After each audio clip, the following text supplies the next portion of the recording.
யான் நீயே 26. இறைவனை வணங்கியபடி கண்மூடி நின்றிருந்த அனைவரும் வசந்தியின் கோபமான வார்த்தைகளில் கண் திறந்தனர். அவர்களுக்கு வசந்தி ஏன் திடீரென இப்படி பேசுகிறார் என்பது புரியவில்லை. வசந்தி பேசுவதை கண்டு கொள்ளாத கௌதம் சுபாவின் கையினை இறுக பற்றி மீனாட்சியின் முன் சென்று நின்றான் அவளுடன். சுபாவின் மார்பில் ஊசலாடிய தாலியை கண்ட மீனாட்சி, யாத்தே, என்ன காரியண்டா பண்ணி போட்ட என்று வாயில் கை வைத்தார். அதன் பின்னர் தான் மற்றவர்களுக்கு விடயம் விளங்கிற்று. ஊர் மக்கள் அனைவரும் தங்களுக்குள் முணுமுணுக்க வீரன் சுற்றி பார்த்த பார்வையில் அவ்விடம் நிசப்தமானது. எங்களை ஆசிர்வாதம் பண்ணுங்க பாட்டி என்று இருவரும் அவரின் காலில் விழுந்திருந்தனர். மீனாட்சி அதிர்ந்தபடி வீரனை பார்க்க அவனோ கண்மூடி சம்மதம் வழங்கினார். கௌதமும் சுபாவுக்கு தாலி கட்டிவிட்டான் என்றதும் வீரன் சுந்தரேசனை தான் பார்த்தான். அவரிடம் எவ்வித சஞ்சலமும் இல்லை. அதிலேயே அவருக்கும் தெரிந்துதான் நடந்துள்ளது என்பதை அவதானித்துக் கொண்டார். பெற்றவர் சம்மதத்துக்கு முன் மற்றவர்கள் என்ன செய்திட முடியும் என அமைதியாகிவிட்டார். கருப்பர் முன்னாடி நடந்த கல்யாணம். அவர் விருப்பமில்லாம எங்களை நடக்க வாய்ப்பில்லையாட்டுக்கு. நல்லா இருங்க, நல்லா இருப்பீங்க என்று இருவரின் தலை தொட்டு ஆசிர்வாதம் செய்தார். மன்னிச்சுக்கிடுங்க என்று பொதுவாக தன் குடும்ப உறுப்பினர்கள் அனைவரிடமும் சொல்லிய கௌதம், உங்ககிட்ட சொல்லாம செய்ததுக்கு மட்டும்தே இந்த மன்னிப்பு. நான் சுபா கழுத்துல தாலி கட்டியதற்காக இல்ல என்றவன், எனக்காகவும் சுபாவுக்காகவும் யோசிக்காம உங்க சொத்தை கொடுக்க நினைச்சதுக்கு ரொம்ப நன்றி அண்ணே. நானா இருந்தா கூட இப்படி செய்திருப்பனா தெரியல என்றார். நான் வெள போய் என் கல்யாணம் நடக்கிறதுல எனக்கு உடன்பாடு இல்லை, அதுக்காகத்தான் இப்படி என்றார். வசந்தி தன்னுடைய ஆங்காரம் அனைத்தையும் ஊர் மக்கள் முன் காட்ட விரும்பாது அமைதியாக நின்றார். கௌதம் பேசியதில் நல்லானை அழைத்து கொண்டு சென்று விட்டார். நடந்தது எல்லாம் நல்லதுக்குதே, சாமியை கும்பிடுங்க, கருப்பங்கிட்ட ஆசிர்வாதம் வாங்கிக்கங்க என்று மருதன் சொல்லிட, இப்போ ஒரு வகையில உன் மனசு நிம்மதி அடைஞ்சிருக்குமே மாமா என மருதனுக்கு மட்டும் கேட்குமாறு வினவி இருந்தான் வீரன். என் உடம் பிறந்தவளாவே இருந்தாலும் உழைப்ப தூக்கி கொடுக்க எனக்கு பரந்த மனசு இல்லடே என்றார் மருதன்.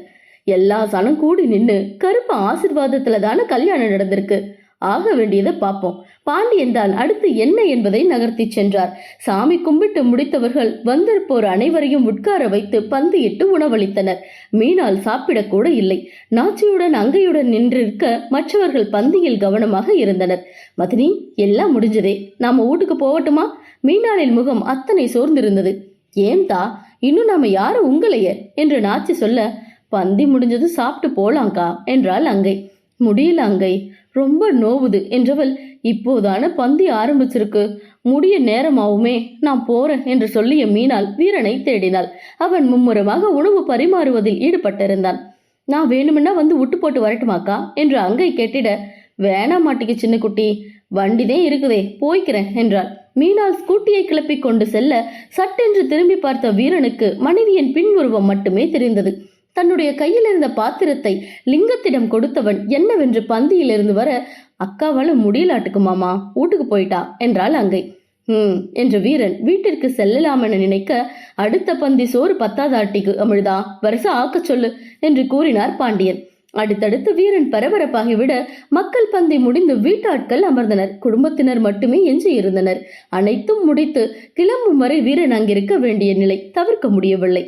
மீனா எங்க அபி கேட்க நாச்சி பதில் கூறினாள். ஈரத்தோட பின்ன போட்டிருப்பா, அவளுக்கு சாப்பாடு எடுத்துட்டு போவோம் என்றார் மகா. மீனால் இல்லாத வீரனுக்கு உணவு இறங்கவில்லை. பெயருக்கு சாப்பிட்டவன் எழுந்து கொண்டான். செய்த உணவுகள் மிச்சமின்றி தீர்ந்து போயிருந்தன. சோறு மீதிப்படல என்ற மீனாட்சி, சுருக்க பாத்திரத்தெல்லாம் ஏத்தி அனுப்பிவிட்டு வந்து சேருங்க என்று பெண்களை கூட்டிக் கொண்டு கிளம்பி விட்டார். வீட்டுக்கு போனாக்கா இந்த வசந்தி என்ன உரண்டிய எழுப்பாளோன்னு பயந்து வருது என்று மகா புலம்ப, அதெல்லாம் கௌதம் பார்த்துப்பான் பெரியம்மா, உங்களை பேச விட மாட்டாங்க என்றாள் சுபா. இப்பவே நீ உம்ம வீட்டுக்கு போக வேண்டாமாட்டிக்கு மகா, நம்ம வீட்டுல இரு, மருதம் வந்ததும் போகலாம் என்றார் மீனாட்சி. என்னன்னு மொம சோர்ந்து கிடக்கு. சமைப்பதற்கு பாத்திரங்கள் தங்களது ஹோட்டலில் இருந்துதான் கொண்டு வந்திருந்தனர். வீரன் அதனை சரி பார்த்து கொண்டிருந்தாலும் அவன் முகம் தெளிவின்றி இருக்கவும் லிங்கன் விளவினான். ஒண்ணுமில்லடே என்ற வீரன், அங்கன பார்த்து இறக்கி வைங்க என்று வேலையாட்களிடம் கூற, நீ வீட்டுக்கு போன, நான் முடிச்சுட்டு வாரேன். இருக்கட்டும் லிங்க, இப்ப போனாலும் கௌதம் பஞ்சாயத்து இருக்கு என்ற வீரன், நான் கௌதம் இப்படி ரோசிப்பான்னு சூதானமா இல்லாம விட்டுப்பட்ட, சுந்தரேச மாமாவோட சம்மதத்தோடவே நடந்திருக்கு என்று நெற்றியை தேய்த்து கொண்டார். அவங்க முடிவுக்கு நாம என்னென்ன பண்ண முடியும்? மாமாவுக்கு அவருடைய தன்மானம் முக்கியமா பட்டிருக்கலாம் என்றான் லிங்கம். அதேதே என்ற பாண்டியன், இப்படி ஒரு கல்யாணம் கட்டி சுபாவை கூட்டிட்டு போனா நம்ம ஆத்தா அவளை வஞ்சியே சாகடிச்சு போடும்னு கௌதமுக்கு தெரியாதா? அடுத்து என்னென்ன வசனமா இருக்கு என்று அவர் புலம்பிட, எனக்கும் சுபா வாழ்க்கை சிக்கலாகிடுமோன்னு இருக்கு என்றார் மருதன். கௌதம் அதுக்கும் வேற ரோசனை வச்சிருப்பேன் என்ற வீரனுக்கு அப்ராட் போக ப்ராஜெக்ட் சைன் பண்ணிருக்க என்று கௌதம் சொல்லியது நினைவு வந்தது. பாப்போம் என்ன நடக்குதுன்னு என்று சற்று தள்ளி நின்று பேசிக் கொண்டிருந்த சுந்தரேசன் மற்றும் கௌதமின் மீது பார்வையை பதித்தான் வீரன். சிறிது நேரத்தில் அனைத்தும் முடிந்து வீட்டிற்கு வர, இதை முடிச்சு விட்டுடுவோம் அமிழ்தா என்ற கௌதமை கை காட்டினார் மருதன். நான் வரல என்று லிங்கம் தனதரை சென்று விட்டான். சரியென பெரியவர்கள் அனைவரும் மருதனின் வீடு செல்ல வீட்டு திண்ணையிலேயே முறைத்துக் கொண்டு அமர்ந்திருந்தார் வசந்தி. பக்கத்தில் வைத்திருந்த அரிவாளை தூக்கி கௌதமின் காலுக்கு கீழ் வீசியவர், அவன் இந்த வீட்டுக்குள்ள காலடி வைக்க கூடாது என்று ஆங்காரமாய் கத்தினார். ஆசைப்பட்டேன், கட்டிக்கிட்டேன், உட்கார்ந்து பேசுவோம் வசந்தி மீனாட்சி சொல்லிட, இது ஏன் குடும்ப விஷயம், யாரும் தலையிடக்கூடாது என வசந்தி சொல்ல, கோபம் கொண்டு பேச முனைந்த மருதனை வீரன் அடக்கினார். சரி, அப்ப நானே பேசுறேன் என்ற கௌதம், இது உங்க வீடு இல்லை, என் மாமா வீடு, நான் இங்கட வரப்போவ உங்க அனுமதி எனக்கு தேவையில்லை என்றவன் டாக்ஸிக்கு சொல்லியிருக்க, சத்த நேரத்துல வந்துடும். ப்ராஜெக்ட் விஷயமா கம்பெனி என்ன துபாய் அனுப்புறாங்க, 2 வருஷம் ப்ராஜெக்ட், அடுத்து அங்கேயே செட்டில் ஆடாருன்னு நினைக்கிறேன், சுபாவையும் கூட்டிட்டு போறேன் என்று பாண்டியன் மற்றும் மருதனை பார்த்து கூறினார். அவ்வளவுதான், வசந்தி காலியாக மாறிவிட்டார். யாரை கேட்டு முடிவு பண்ண என்று எகிரி கொண்டு வந்தார். நல்லால் பார்வையாளர் மட்டுமே. இருக்கும் கோபத்தை வீரனை நினைத்து உள்ளுக்குள் கட்டுப்படுத்தி வைத்திருந்தார். நீ அவவோட வாழக்கூடாது, தாலி மட்டும்தானே கட்டுன, அத்து போடு வசந்தி. அவர் முடிக்கும் முன் மீனாட்சி அதிர்ந்து விழுத்திருந்தார். தாலி கழுத்தில் ஏறி அந்திதான் சாயுது, அதுக்குள்ள என்ன பேசுற என்று ஆதங்கமாக வினவினார். அவங்க பேச்செல்லாம் ஒன்னும் செய்யாது பாட்டி என்ற கௌதம், ஏன் விஷயத்துல முடிவெடுக்க வேண்டிய உரிமை உங்களுக்கு இல்ல என்று கௌதம் சொல்லும் போதே அவன் வரவழைத்திருந்த கார் அங்கு வந்து சேர்ந்தது. பார்த்து கவனமா இருந்துக்கோ கௌஷிக், காலேஜ் ஓபன் பண்ணதும் டிசி வாங்கிட்டு சொல்லு, டிக்கெட் புக் பண்றேன், அங்க வந்துடு, இவங்களோட இருந்தாலே உன்னையும் விளை பேசிடுவாங்க என்று தம்பியிடம் சொல்லிவிட்டு சுபாவை பார்க்க அவள் எல்லோருக்கும் தலையை அசைத்து விட்டு காரில் ஏறிக்கொண்டாள். போயிட்டு தகவல் சொல்றான்னு, இங்கிருந்து மதுரை ஏர்போர்ட், சென்னை போனது துபாய் பிளைட் என்று வீரனிடம் சொல்லிவிட்டு அனைவரையும் பார்த்தவன் சுபாவின் அருகில் ஏறி அமர்ந்திட, உங்க மனசு எல்லாம் சங்கடப்படுத்தி போட்டேன்னு தெரியுது, ஆனா எனக்கு வேற வழி தெரியல என்று கைவிரித்த சுந்தரேசன், நானும் அப்படியே கிளம்புறேன் என்று அவர்களோடு புறப்பட்டிருந்தார். வசந்தி கௌதம் தன்னை ஒரு பொருட்டாக கூட மதிக்கவில்லை என்பதில் பெருத்த அடி வாங்கி இருந்தார். ஆனால் உள்ளுக்குள் எரிமலையாய் வெடித்துக் கொண்டிருந்தார். கௌதமிற்கு வீரனின் குடும்பம்தான் துணை நின்று திருமணம் செய்திட திட்டம் போட்டது என்று நினைத்து வன்மம் கொண்டார். அந்த வன்மம் யாரை பலியாக்கிட இருக்கிறதோ? பெத்த பிள்ளை அம்மா இல்லைன்னு சொல்லாம சொல்லிட்டு போற நிலையில தான் நீ இருக்க, இனியாவது குணத்தை மாத்திக்க பாரு என்று மருதன் சொல்லிட வீட்டிற்குள் சென்ற வசந்தி பையோடு வெளியில் வந்தார். யாரையும் பார்க்காது கௌஷிக்கின் கையினை பிடித்து கொண்டு நடக்க, எப்பவும் எங்க மூக்க அறுக்கிறதே உங்க வேலையா போச்சல்ல என்று கேட்ட நல்லானும் வசந்தியின் பின் சென்றார். மாத்தவே முடியாதா? ஆயாசமாக வினவிய மருதன் திண்ணையில் அமர்ந்திட, பையன் இப்படி பண்ணிப்புட்ட கோவம் இருக்கத்தானே செய்யும் மருதா, காலம் கடந்தாக்கா ஆறி போவோம் என்ற மீனாட்சி, காலையிலிருந்து கொல்ல சொல்லி பார்த்து உடம்பு அசந்திருக்கும், இருட்ட போகுது, ஊடு நுழையுங்க என்று சொல்லிட பாண்டியன் தன் மக்களோடு வீடு வந்து சேர்ந்தார். இவர்கள் வந்ததும் அங்கேயும் நாச்சி அங்கு சென்றிட, லிங்கம் என்ன நடந்தது என்று கேட்டு தெரிந்து கொண்டார். லிங்கு, ஒரு கோழி அடிச்சு கொடுடே என்ற வீரன், மா காரை சேர்க்காம வச்சு வைங்க, வரேன் என்று விட்டு வேகமாக மாடி ஏறினான். மீனால் தூங்கிக் கொண்டிருந்தாள். கோவில் செல்வதற்காக ஈரத்தோடு போற்றியிருந்த நீண்ட கூந்தல் கலைந்து படுக்கையில் தவழ்ந்திருந்தது. இடைவரையான நல்ல அடர்த்தியான கார்குழல் அத்தனை எளிதில் காயாது என்பதால் தலைவலி வைத்திருந்தது. அருகில் சென்று நெற்றியை தொட்டு பார்த்தாள். பிசுபிசுப்பாய் தைலம் தேய்க்கப்பட்டதற்கான அடையாளமாக அவளின் விரலில் ஒட்டியது. அவள் எப்போதாவது தலைவலிக்கிறது என்று சொல்லுவாள்தான். ஆனால் இந்த அளவிற்கு சோர்ந்து படுத்துக் கொண்டதெல்லாம் இல்லை. மனதின் சஞ்சலம் உடலை நிலைக்குலைய வைத்திருக்கிறது என்பதை புரிந்து கொண்டவனுக்கு மனதில் பாரம் ஏறியது. மீளானில் முகத்தருகே அமர்ந்தவனின் கை தன்னை போல் உயர்ந்து அவளின் தலை வருடியது. நான் என்ன தங்க செய்யணும் மாட்டிக்கு? கண்கள் மூடி இருந்தவளிடம் பதிலில்லை. அவள் தன்னருகே தடுமாறுகிறாள், தவிப்புக்கு உள்ளாகுகிறாள். இந்த தடுமாற்றமும் தவிப்பும் அவளின் கனவை சிதைத்துவிடும். அவனுக்கு பெரும் குற்ற உணர்வாகி போகும். வாழ்வு முழுமைக்கும் வழியாகும். அது அவனுக்கு வேண்டாம். சராசரி கணவனாக இருந்திட வேண்டாம் அவனுக்கு. மனைவியின் கனவும் கல்வியும் அவனுக்கு அவசியமாகப்பட்டது, முக்கியமானதாக இருந்தது. அவள் பேசாது விலகி நின்ற காலங்களிலேயே அவனை விட்டுவிடாதவன் தன்னில் மனைவியாக இருந்து விட்டவளையா விட்டு விடுவான்? 2 வருடங்கள் விரைந்து ஓடிவிடும். இந்த இடைவெளி போதும் அவளின் ஆசையை நிறைவேற்றிவிட. பொங்கல் அன்று மீனாட்சி அம்மன் கோவிலில் வசந்தி மீனால் கௌதமின் கல்யாண பேச்சினை ஆரம்பித்து வேண்டாம் என அவளின் படிப்பை முன்னிறுத்திய போது, என்ன கவர்மெண்ட் ஆபீஸ்ல கலெக்டருக்கா படிக்க போறா என்று வசந்தி கேட்டது அவளின் ஆசையை தெரிந்ததாலேயே அத்தனை நக்களோடு கேட்டிருந்தார். அந்த பேச்சினை பாண்டியன் மகனிடம் பகிர்ந்து கொண்டிருந்தார். அன்றே அவளின் கனவு வெறும் கனவாகி போயிடக் கூடாது என்பதில் அவளை விட அவன் தீவிரமாக இருக்கின்றான். அதனை தன் மனைவிக்கு புரிய வைத்திட முடியாமலே அவளை தன்னிடம் தடுமாற வைத்து தவிக்க வைத்து உள்ளம் கசங்கிட வைக்கின்றான். ஏங்கிய காதல் கைகூடிய நிலையில் அவனுமே அதீத மகிழ்ச்சியில் சற்று தடுமாறிவிட்டான். வெளிப்படையாக காதலை காட்டி அவளின் மனதை தடம்புரள வைத்திட்டான். தன்னையே நிந்தித்தான். இனி ரொம்பவே கவனமாயிருக்கணும் தனக்குள் சொல்லிக் கொண்டான். மீனாளின் முகம் பார்த்தபடி இருந்தான். மெல்ல புருவம் சுருக்கி எழுந்தார். இருட்டடிச்சா? தன் எதிரே அமர்ந்திருப்பவனின் தொடையில் கன்னம் வைத்து மீண்டும் கண்களை மூடியவள் நொடியில் நிதர்சனம் புரிய துள்ளி குதித்து எழுந்தமர்ந்தாள். சாரி உறக்கத்துல கவனிக்கல என்றாள். இந்த 2 நாள் தத்தளிப்பு இல்லாமல் இருந்தா அங்கு குட்டி கொஞ்சல்கள் நடந்திருக்கும். அவளும் அவன் மடி மீது மச்ச தூக்கத்தை தொடர்ந்திருப்பாள். அவனும் அவளின் நெற்றியை தன் இதழுக்கு பட்டயம் செய்திருப்பான். இப்போ தலைவலி எப்படி இருக்கு? மாத்திரை விழுங்குறியா? வேண்டாம் என மறுத்தவள் வலி இல்ல என்றாள். என்றவன் ரெஃப்ரெஷ் பண்ணிட்டு உட்காரு வாரேன் என்று கீழிறங்கி சென்றாள். மா, சாப்பாடு செஞ்சுட்டீங்களா? ஆச்சு அமிழ்தா. மீனாளுக்கு மேலுக்கு சுகமில்லையோ? அபி கேட்டவர் வேகமாக உணவினை தட்டிலிட்டு வீரனின் கைகளில் கொடுத்தார். நல்லா இருக்காமா என்றவன் தண்ணீரை எடுத்துக்கொண்டு மேல் செல்ல லிங்கம் படியிறங்கி வந்து கொண்டிருந்தான். என்னவா? கையில் உணவுடன் மேலேறியவனை கண்ட லிங்கம் மீனாளுக்கு என்னவானது எனும் பொருளில் வினவினான். இருவருக்குமான நெருக்கத்திற்கு இன்னும் காலம் இருக்கிறது. தங்களின் அன்புதான் தங்களது பலவீனம் என்பதை கண்டு கொண்டவனுக்கு லிங்கத்தின் கேள்வியின் பொருள் புரியாது வாய் விட்டிருந்தார். இன்னும் வருஷம் சென்று கல்யாணம் கட்டியிருக்கணுமோ? அறையின் கதவு திறந்திருந்ததால் வீரனின் பதில் அவளுக்கும் கேட்டிட சற்றென்று கண்ணில் நீர் தழும்பியது. சன்னல் திண்டில் சென்று அமர்ந்தாள். ஒரு விதமான வழி அவளுள் ஊடுருவியது. அவளிடமே அவன் சொல்லி இருக்கிறான், இப்போ கல்யாணம் கட்டும் யோசனையே எனக்கு இல்லை என்றும் அத்தோடு அவன் மறுத்ததற்கான காரணத்தையும் சொல்லி அவளை முதல் நாளை தெளிவுபடுத்தி இருக்கிறான். இன்று ஏனோ அந்த தெளிவு எங்கோ மூளையில் இடம் பிடித்திருந்தது போலும். அவன் வார்த்தையில் அதிக வலியாகியது. அடுத்து பேசியது அவளுக்கு கேட்கவில்லை. அண்ணே, லிங்கம் அதிர்ந்தவனாக விழித்தான். இருவருக்கும் ஏதும் ஒத்து வரவில்லையா என்கிற கவலையில். ஆனால் அதற்கு சாத்தியக்கூறுகள் குறைவு என்பதும் விளங்கியது. இந்த சில நாட்களில் இருவரின் காதலையும் பக்கம் இருந்து பார்க்கின்றானே, அவளோட ஆசைக்கு நானும் என் நேசமும் தடையா இருந்துடக்கூடாதுடே என்றான் வீரன்.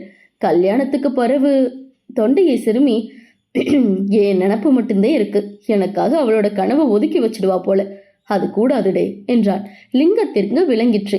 வெசனப்படாதன்னே, அதெல்லாம் மீனா குட்டி ஜெயிச்சு காட்டி போடும் என்ற லிங்கத்தின் நம்பிக்கை வீரனுக்கு இல்லை. அவளிடம் பழைய உறுதி தங்களின் திருமண கனவுகளால் குறைந்து விட்டதென்று அவளுக்கே தெரிந்ததால் தானே திடீரென தன்னை தள்ளி வைக்க பார்க்கிறாள் என்ற எண்ணம். சரிடே, நீ ஒரு 8 தோப்பு பக்கம் போயிட்டு வந்துடு. மஞ்சள் அறுவடை என்னைக்கு வச்சுக்கலாம்னு பார்த்துப்படு என்று அறைக்குள் சென்றான் வீரன். மீனால் வீரனின் அரவம் உணர்ந்தும் திரும்பினாள் இல்லை. அவளின் பார்வை இருளில் மூழ்கியிருந்தது. அவளுக்கு முன் திண்டில் அமர்ந்தவன் ஒன்றும் பேசவில்லை. கோழி குழம்பில் சாதத்தை பிசைந்து சிறு உருண்டையாக்கி அதனுள் சிறு துண்டு கோழியையும் அதன் மீது கொஞ்சமாய் தயிரும் வைத்து அவள் வாயறையே நீட்டினான். அவளும் வாங்கிக் கொண்டாள். கண்ணில் நீர் முட்டியது. ஒரு வார்த்தை பேசாது ஊட்டி முடித்தான். தண்ணீர் பருக வைத்து தன் வேட்டியால் அவளின் வாயை துடைத்து விட்டான். தட்டினை எடுத்துக்கொண்டு அவன் நகர கையினை பிடித்து நிறுத்தி இருந்தாள். வீரன் முகம் திருப்பாது நின்றிருக்க, கல்யாணமான 2-3 வாரத்திலேயே ஏன் பண்ணோமின்னு இருக்கா மாமா என்றவளின் குரல் மொத்தமாக உடைந்திருந்தது.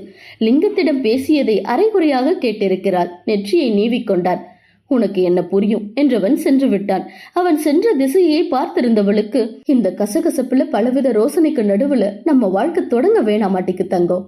அதுவா இயல்பா ஆரம்பிக்கிட்டோம். என் தங்க பொண்ண கலெக்டர் சீட்ல நான் பார்க்கணும் மாட்டிக்கு. 2 நாட்களுக்கு முன்னர் அவளை அதீத நெருக்கத்தில் நெருங்கி விட்டவன் பட்டென்று சுதாரித்து விலகியதில் அவளின் சோகமுகம் கண்டு அவன் கொடுத்த விளக்கம் ஏற்கனவே சொல்லி இருக்கிறான். ஆனால் அன்று ஏனோ இருவரும் தங்களின் கடமைகளை மறந்து காதலில் கட்டுண்டு போன சில நிமிடங்கள் அது. அவளின் உணர்வுகளோடு விளையாடிவிட்ட குற்ற உணர்வு அவனுக்கு. அவனின் அந்த வருத்தம் கண்டு பெண்ணவள் தள்ளி நிற்க பார்த்தாள். கண்டு கொண்டான் அவன். லிங்கத்திடம் வீரன் சொல்லிய வார்த்தையில் துவண்டவள் வீரன் தன்னிடம் சொல்லிச் சென்றதில் முழுதாய் மீண்டிருந்தாள். வீரன் படிப்புக்கு முன்பு இப்போது இது வேண்டாம் என்று மறுக்க முக்கிய காரணம், குழந்தை என்று வந்துவிட்டால் வீட்டு உறுப்பினர்களை அவளின் படிப்புக்கு இடைவெளி விட்டு விடுவர். முக்கியமாக மகா. குழந்தைக்கே முன்னுரிமை கொடுப்பார். முதலில் பிள்ளை, அற்புறம் எண்ணமும் செய் என்றிடுவார். குறைந்தபட்சம் 2 வருடங்களாவது அதில் ஓடிவிடும். அதற்காகவே வீரன் முரண்டு பிடித்து தன் நிலையில் பிடிவாதமாக இருக்கிறான் என்பது அவன் சொல்லிச் சென்ற என்னை புரியும் என்பதில் முற்றும் முழுதாய் விளங்கிக் கொண்டவள் நன்கு தெளிந்திருந்தாள். மீண்டும் மேலே வந்த வீரன் அவளின் முகம் பார்த்தே மனதை அறிந்தவனாக குளிக்கச் சென்றான். வீரன் தலையை துவட்டியபடி வேட்டியை மட்டும் கட்டி கொண்டு வர அவளின் பார்வை ஒரு நொடியே ஆனாலும் அவனும் வெற்று மார்பில் திடம் வாய்ந்த உடம்பில் சலனமாக படிந்து விலகியது. வேகமாக டிஷர்ட் எடுத்து அணிந்து கொண்டவன் இனி அவளை தடுமாற வைத்திடும் சிறு செயலையும் செய்திடக்கூடாதென எண்ணிக்கொண்டான். மீனாளின் பார்வை சன்னல் வழி வெளியில் இருந்தாலும் அவளின் கருவிழிகள் நிலையில்லாது அலைப்பாய்ந்தது.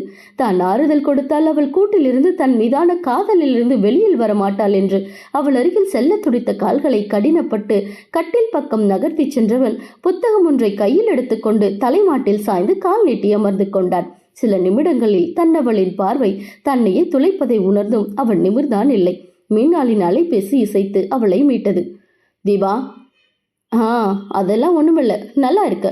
தூக்கம் வருது, அதே குரல் ஒரு மாதிரி இருக்கு என்ற மீனாளின் பேச்சில் அவளின் தோழி என்ன கேட்டிருப்பாள் என்பதை வீரனால் அனுமானிக்க முடிந்தது.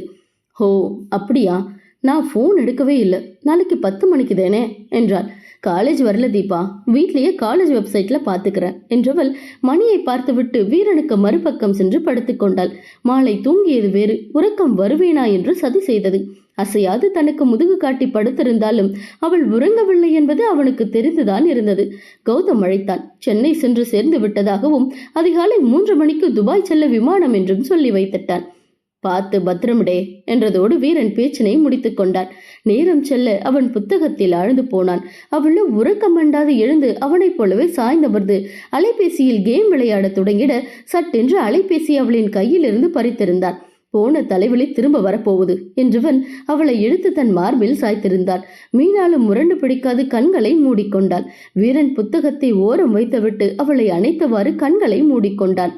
அப்போதுதான் நினைவு வந்தவளாக, சுபாக்கா எங்க இருக்காங்க? வசந்தி அத்தை சலம்புல கூட்டலையா? சத்தமே கேட்கல என கேட்டாள். வீரன் நடந்ததை சுருக்கமாக கூறினான். அவள் கேட்டுக்கொண்டாள். வார்த்தைக்கு வார்த்தை தங்கம் என்பவன் அவ்வார்த்தையே தவிர்த்திருந்தான். அவன் தடுமாறும் முதல் அடி அவளது பெயர் அல்லவா? ஒற்றை விழிப்பில் காதலை கொட்டி கொடுத்திடும் அவனின் தங்கம் என்ற சொல்லை எதிர்பார்த்து ஏமாந்தவள் வெளிக்காட்டிக் கொள்ளவில்லை. அவன் தன்னை நேர்கொண்டு பயணிக்க, வாழ்வில் நிமிர்ந்து நிற்க வைக்க முயல்கிறான். அதற்காக சிலவற்றை தனக்கும் சேர்ந்துதான் வழி கொடுக்கப் போகிறது என்று அறிந்து ஏற்க முடிவு செய்து விட்டான். தானும் புரிந்து நடந்து கொள்ள வேண்டுமென எண்ணிக்கொண்டவளுக்கு தங்களுக்குள் சொல்லிக்கொள்ளாத காட்டிக்கொள்ளாத நேசமும் புரிந்து கொண்ட இடத்தில் இருக்கும்போது தேவையில்லா மனப்போராட்டம் எதற்கு என்று அவனைப் போலவே ஏற்க முயற்சி செய்ய துவங்கினாள். அக்கணம் முதல் அடுத்து என்ன பேச என்ன கேட்க என்று தெரியவில்லை. இருவரிடையேயும் மௌனம். இனி இப்படித்தான் நாட்கள் நகரப் போகிறது என்று இருவருக்கும் தெரிந்துதான் இருந்தது. தெளிந்த நீரோடையாய் தங்களின் இலக்கை எட்டி பிடிக்க காதலை தள்ளி வைத்து அடி வைத்தனர் இரு காதல் நெஞ்சங்கள். யான் நீயே 27. 2 வருடங்களுக்கு பிறகு மருதனின் இல்லம் விழாக்களும் பூண்டிருந்தது. வீரனின் இல்லம் அத்தனை பரபரப்பாக காட்சியளித்தது. இன்று சர்க்கரை ஆலை திறப்பு விழா. குருமூர்த்தி ஆலை கட்ட முடியாதபடி பல இன்னல்களை கொடுத்தாலும் அதையெல்லாம் தாண்டி தன் கனவை சாத்தியமாக்கியிருந்தான் வீரன். இந்த 2 வருடத்தில் பல நிகழ்வுகள் நடந்துவிட்டிருந்தது. பெங்களூரிலிருந்து பிரேம் மொத்தமாக இங்கு வந்திருந்தான்.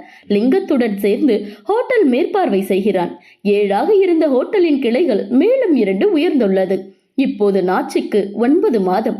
அவள் வயிற்றில் அவ்வீட்டின் முதல் வாரிசு வளர்ந்து வருகிறது. நாளை அவளுக்கு வளைகாப்பு. அடுத்தடுத்த வீட்டில் 2 நிகழ்வுகள் என்பதாலேயே அத்தனை பரபரப்பு. அங்கை பள்ளி படிப்பில் அதிக மதிப்பெண் எடுத்திருக்க யாருமே அதனை எதிர்பார்க்கவில்லை.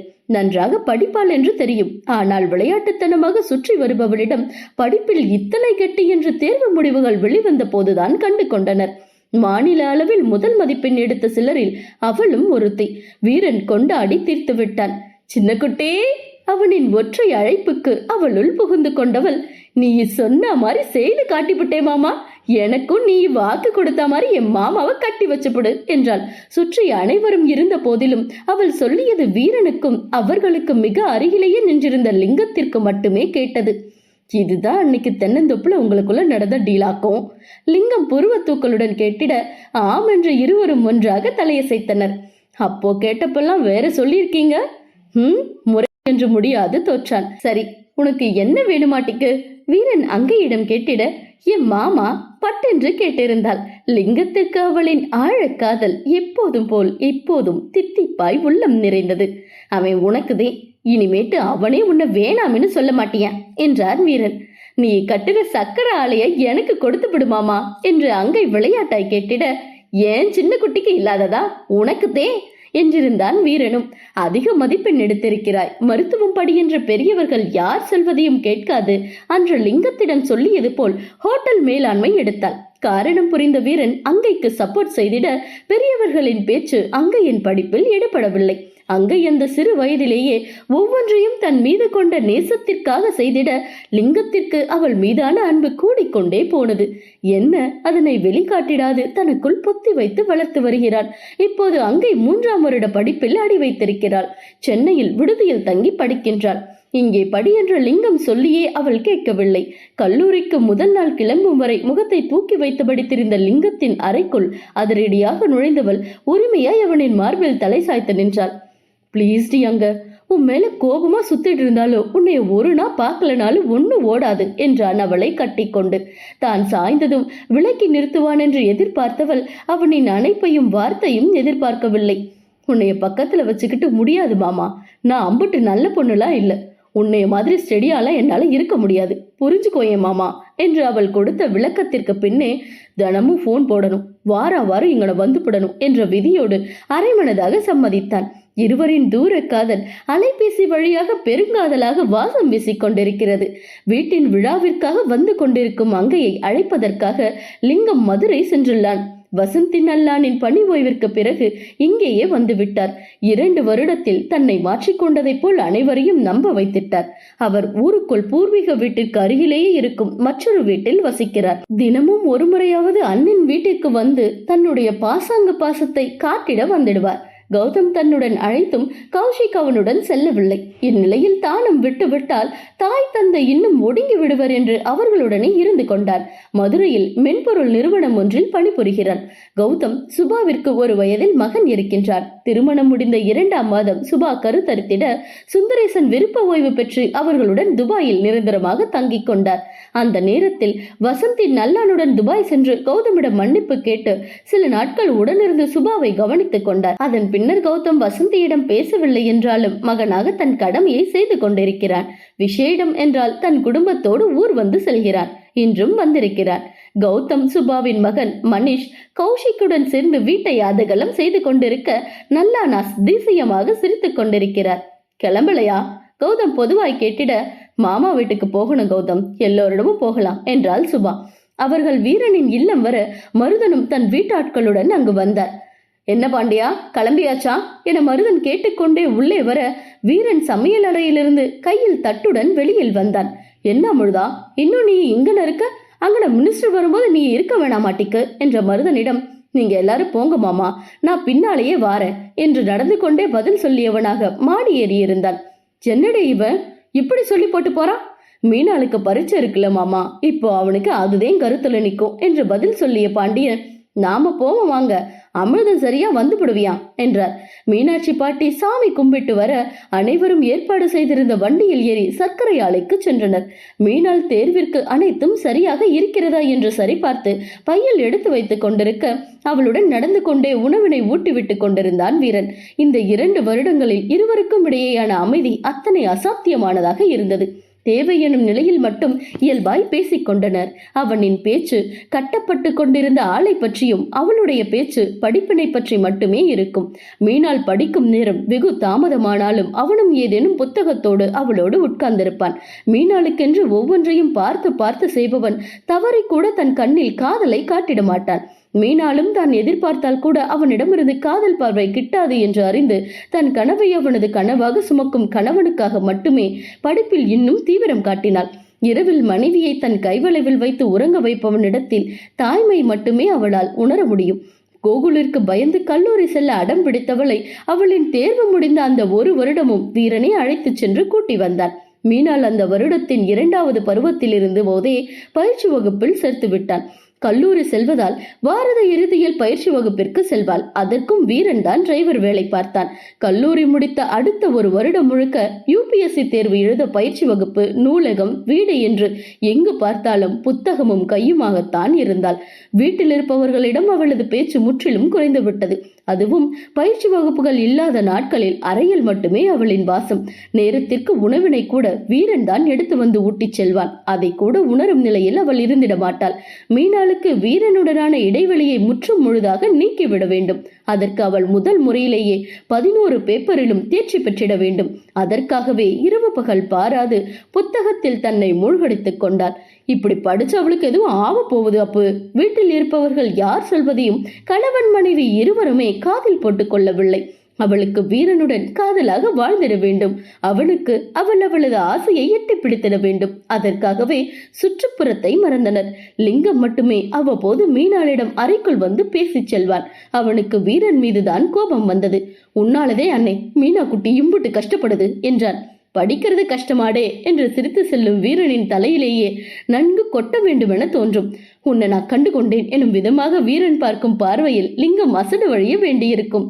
போடே, அவ சைர வச்ச வண்டியில வரும்போது இப்ப படுற கஷ்டமெல்லாம் ஒண்ணுமே இல்லைன்னு ஆகி போவும் என கூறி செல்லும் வீரனை பார்க்க அத்தனை உயர்ந்து தெரிவான். போதும் மாமா. வீரன் உணவு அடங்கிய கையினை நீட்டிக்கொண்டே இருக்க எல்லாம் எடுத்து வைத்து நிமிர்ந்தவள் ஒன்றும் சொல்லாது வாங்கி கொண்டாள். ஆள்ல போய் தூங்கத்தான் போறேன் அவள் மெனிதாக முணுமுணித்து விட வீரன் பார்த்த பார்வையில் நல்லாவே எழுதுவேன் என்று வேகமாக கூறினாள். இறுதிவாய் உணவினை அவளின் வாயில் திணித்தவன், ட்ரெஸ் சேஞ்ச் பண்ணு, எக்ஸாம் அழுக்கு இப்படியே போவியா, கல்யாண பொண்ணு மாறி என்றாள். அவள் குனிந்து தன்னை பார்த்தாள். ஆலை திறப்பு விழாவிற்கு செல்ல வேண்டும் என்பதால் பட்டுப்புடவை அணிந்து அதற்கு தோதாக நகைகள் அணிந்திருந்தாள். அபி மேலே வந்து பூக்கள் கொடுத்ததோடு புடவை கட்டி நகை போட்டுக்கோ மீனாளு என்று சொல்லி சென்றிருக்க அதனை மீற முடியவில்லை. தலையில் எதுக்கு இம்புட்டு பூவு என்றவன், சீக்கிரம் மாத்திட்டு வா, கீழே நிக்கிறேன் என்று நகர காலில் மருதாணி மட்டும் போட்டுக்கிடலாமா என நேற்றிரவு அவன் வைத்துவிட்ட மருதாணியை பார்த்து கொண்டே முணங்கினாள். கல்யாணம் ஆன முதல் நாளிலிருந்தே மருதாணியிட்ட அவளின் பூபாதத்தின் மேல் வீரனுக்கு தனியான ஈர்ப்பு, ரசனை. அன்று அவன் எப்பவும் மருதாணி வச்சுக்கோ தங்கம் என சொல்லியதற்காகவே அதனை அவள் மறந்ததே இல்லை. என்னதான் விலகி இருந்தாலும் இரவில் தான் தூங்கிய பின்னர் மென்மையாக பாதம் பிடித்து அவன் தரும் முத்தத்திற்காகவே மருதாணியை பழக்கி கொண்டாள். வண்ணம் மங்கி இருக்க நேற்று வைத்திட மறந்தவள் படித்தபடி உறங்கி இருக்க வீரனை அந்நேரத்தில் மருதாணி பறித்து அரைத்து எடுத்து வந்து தானே வைத்து விட்டிருந்தான். அதன் சில்லிப்பை தூக்கத்தில் உணர்ந்தாலும் அவளால் உறக்கத்தை துறந்து விழிகள் திறக்க முடியவில்லை. காலையில் தான் தன் பாதம் பார்த்து தெரிந்து கொண்டாள். இப்போது அதனையே சொல்லி காண்பித்தாள். காரணமாக விளங்கினாலும் ஒருத்தர் இல்லாமல் இன்னொருத்தர் இல்லையே, அது மாதிரியே இதுவும். வீணாளின் முணுமுணுப்பு கேட்டு நின்று பதில் சொல்லி சென்றான். அரிசி ஆலைக்கு பக்கத்திலேயே சரியான இடைவெளியில் பெரும் அளவிலான சர்க்கரை ஆலையை அனைத்து வசதிகளுடன் கட்டி முடித்திருந்தான் வீரன். 2 ஆலைகளின் கழிவுகளையும் சரியான முறையில் மறு சுழற்சி செய்து உபயோகப்படுத்தும் வகையில் ஒவ்வொன்றையும் பின் விளைவுகள் இன்றி அமையும் வகையில் பார்த்து பார்த்து செய்திருந்தான். ஆண்கள் கட்டிட வேலை நடக்கும் போது அவ்வப்போது வந்து சென்றிருக்க பெண்கள் பூமி பூஜை போட்ட அன்று வந்ததோடு சரி, மதுரைக்கு செல்லும் போது சாலையிலிருந்தே பார்த்தது இன்று அருகில் பார்த்திட அதன் பிரம்மாண்டம் அதிசயிக்க வைத்தது. சூப்பரா இருக்கு மாமா. வீரனோடு வண்டியில் வந்த மீனாள் வெளித்தோற்றம் கண்டு சொல்ல என்ற வீரன் அவளோடு உள்ளே சென்றான். கேட்டிலிருந்து 5 நிமிடங்கள் உள்ளே செல்ல வேண்டியிருந்தது. அதுவரை நிழல் கொடுக்கும் வகையில் இரு பக்கமும் அடர்ந்த மரங்கள் வரிசையாக அணிவகுத்து நின்றது. இதெல்லாம் ஆள கட்ட தொடங்கியது வச்சதா என்று அவள் கேட்டிட தலையை மட்டும் அசைத்தான். அதான் எக்ஸாம் எழுத போறனே மாமா, இன்னும் ஏன் இப்படி இருக்க ஆற்றமாட்டாது கேட்டிருந்தாள். வண்டியை நிறுத்தவன் அவள் இறங்கியதும் இன்னும் முடியலல்ல என்றான். நீ தங்கம் சொல்லி 2 வருஷம் ஆக போகுது என்றாள். சட்டென்று கண்கள் கலங்கியது.